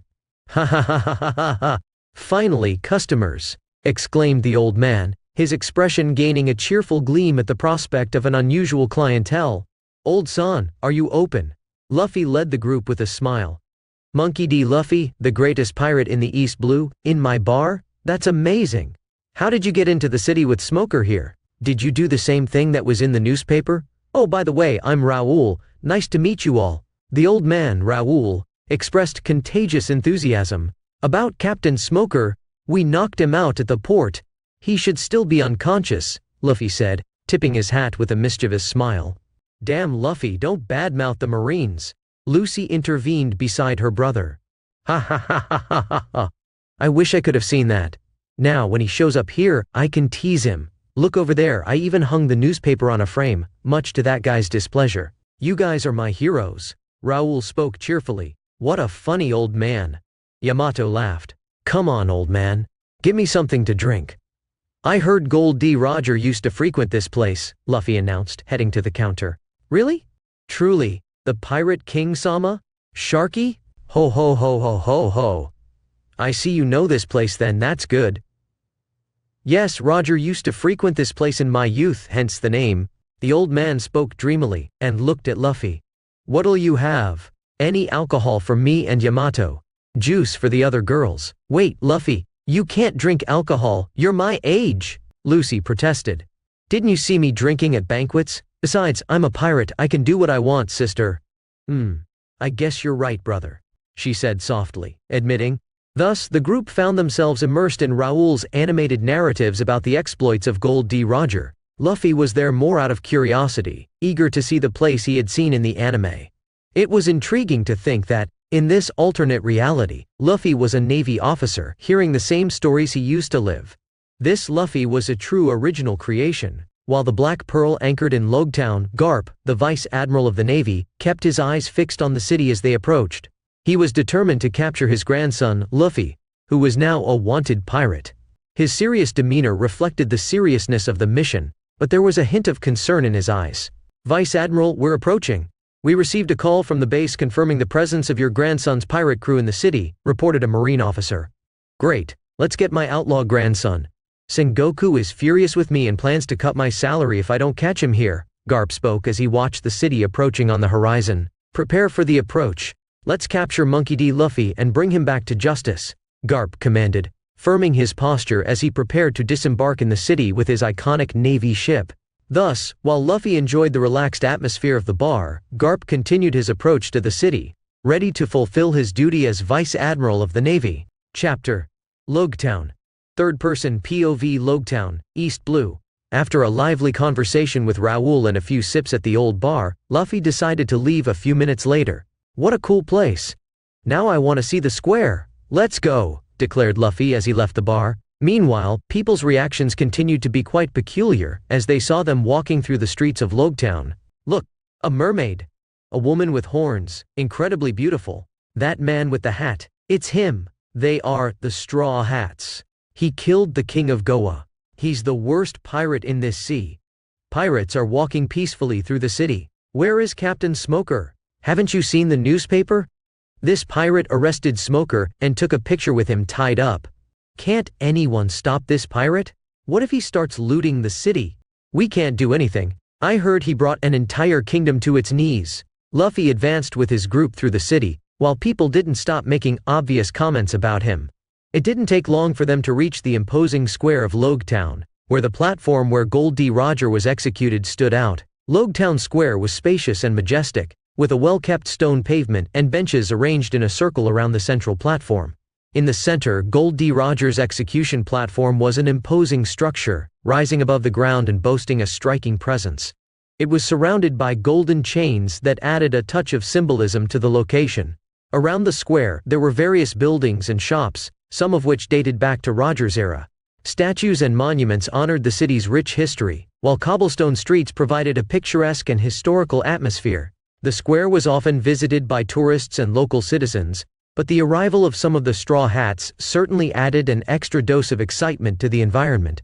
People gathered, looking at the famous captain, taking some pictures, and murmuring to each other as the pirates explored the iconic location. The atmosphere was charged with excitement and curiosity. "Look, this is where the Pirate King met his end," said Luffy, opening a smile. "It's so grand. This happened right here? Let's go to the spot." They moved forward to get a better look at the location. As they explored the bustling streets of Logtown, Nami and Nojiko strolled through the historic city, absorbing the peculiar and history-filled atmosphere while shopping for dresses and other clothes. The late afternoon sun cast a golden light on the ancient buildings and busy squares. As they walked, the sisters enjoyed their time together, reminiscing about old memories and sharing laughter.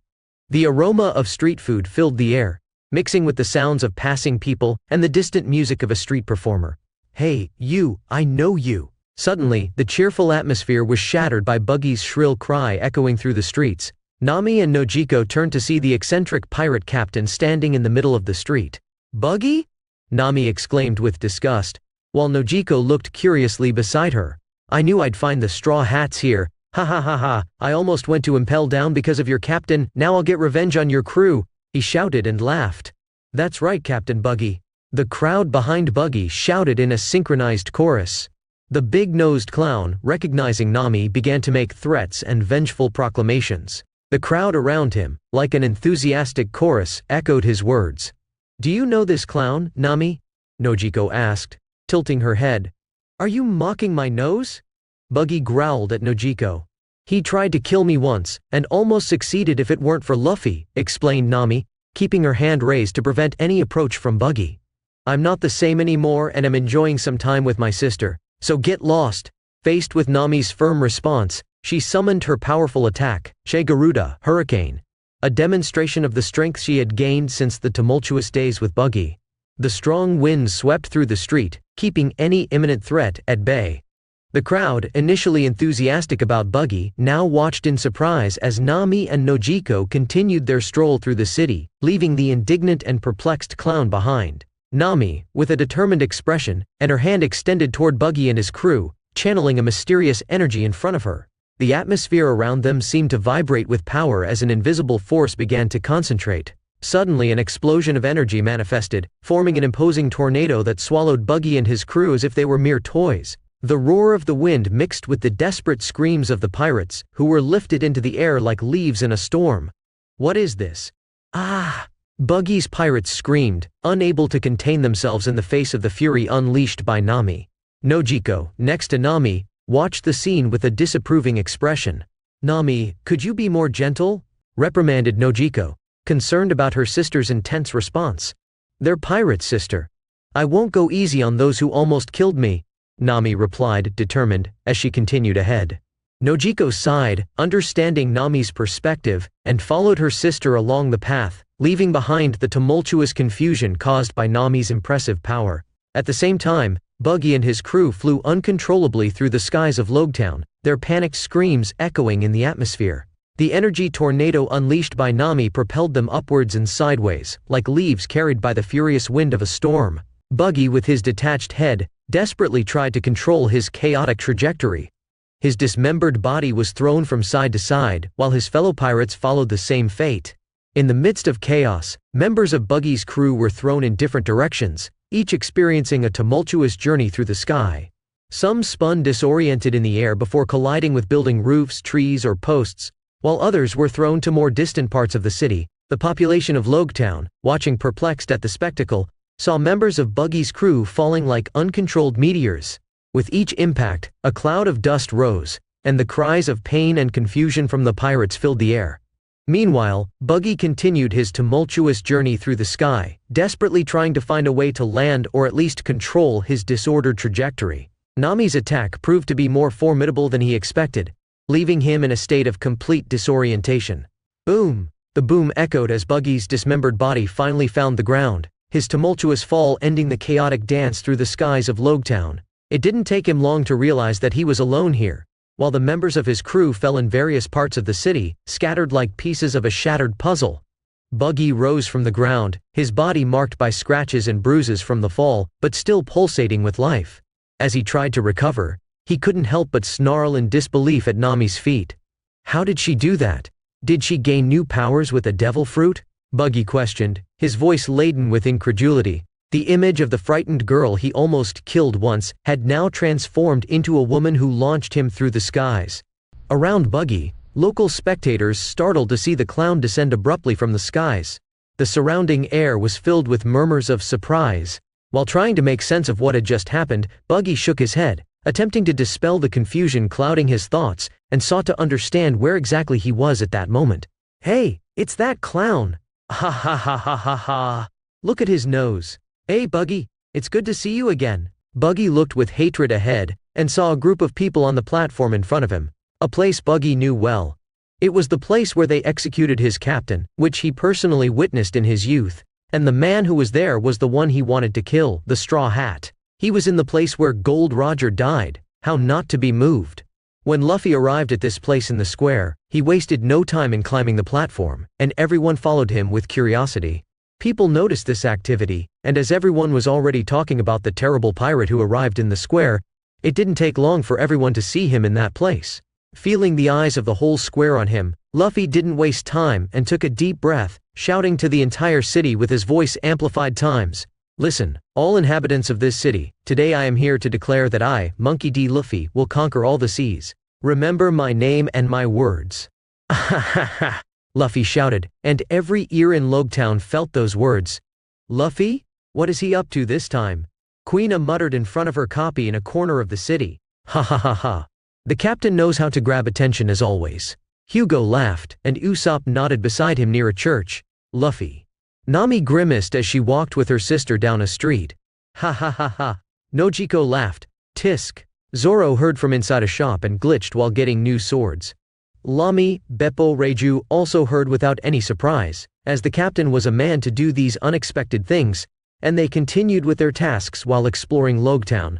"Vice Admiral, that." A voice was heard in the port. "Yes, my grandson is up to something again, let's go get him," Garp said, leaving the ship. "And their ship?" The same marine pointed to the large black pearl anchored there.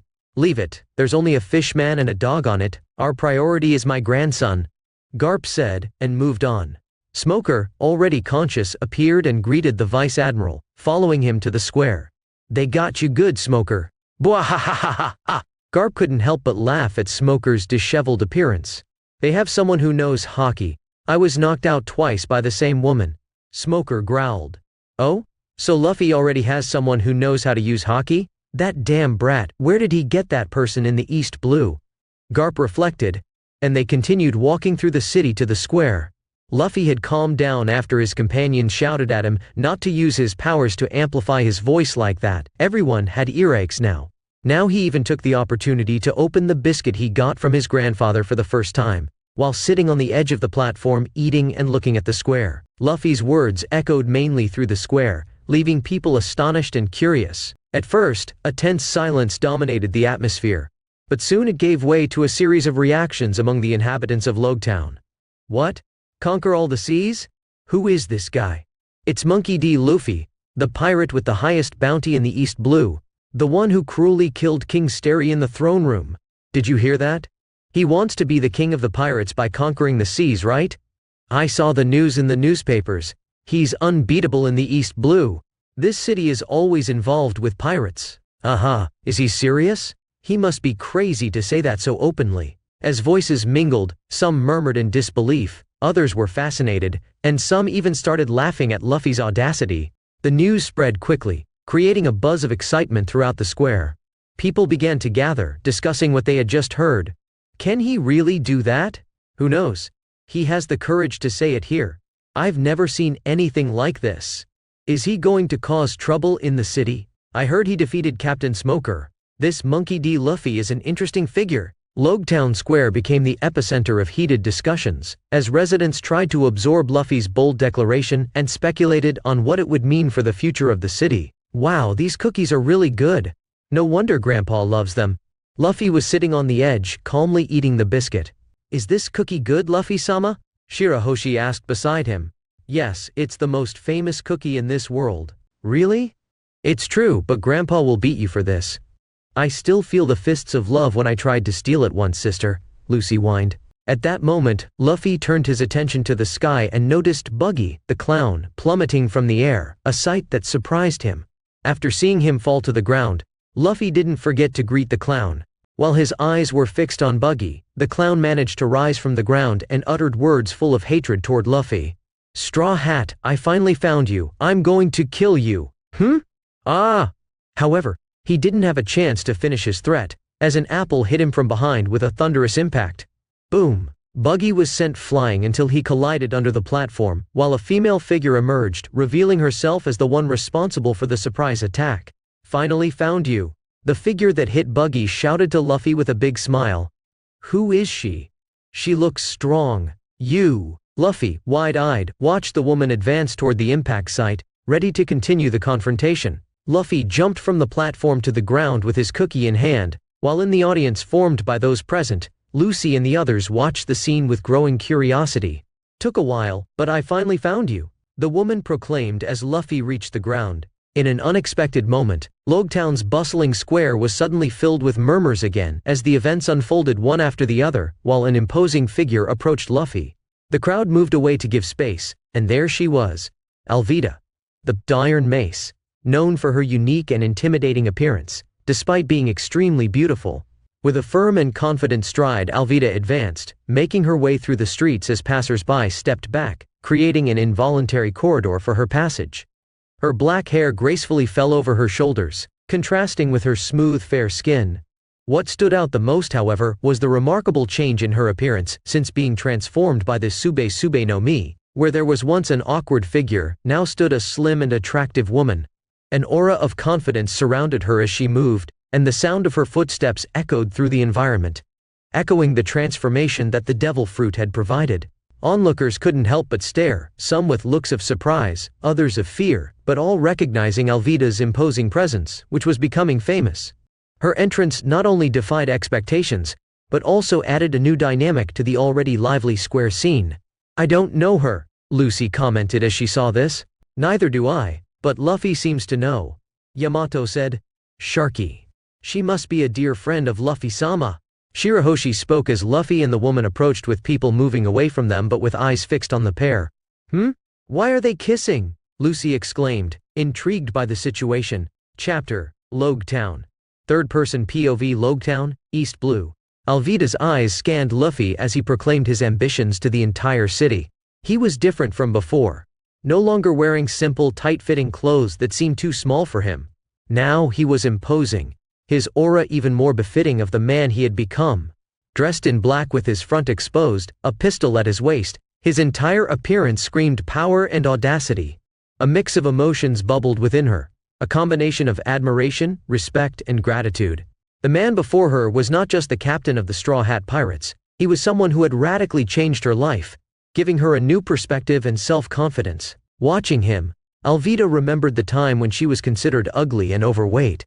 Before the mysterious transformation of the Sube Sube no Mi, she would always make her crew say she was the most beautiful, but it was an excuse to deflect her lack of self-confidence. She knew they spoke out of fear, but this man spoke sincerely. Despite saying she was still ugly and fat on the outside, he exuded a confidence that she could be beautiful. In his unique sincerity, Luffy had accepted her as she was, and saw the beauty that lay beneath the surface. He declared her his soulmate, a connection that transcended appearances and physical changes. Now, in the presence of the man whose existence had inspired her to become who she was, Alvida felt her heart beat faster. He was not just an ally now, he was someone for whom she harbored deeper feelings.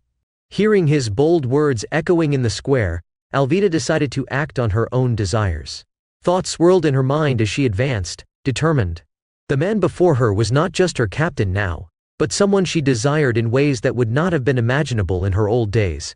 The change Luffy had brought to her life now urged her to make a decision, one that could alter the course of their destiny and relationship. Alvida's heart pounded as she approached, ready to express her feelings in an unexpected way. The punch he called the love punch had indeed worked wonders on her.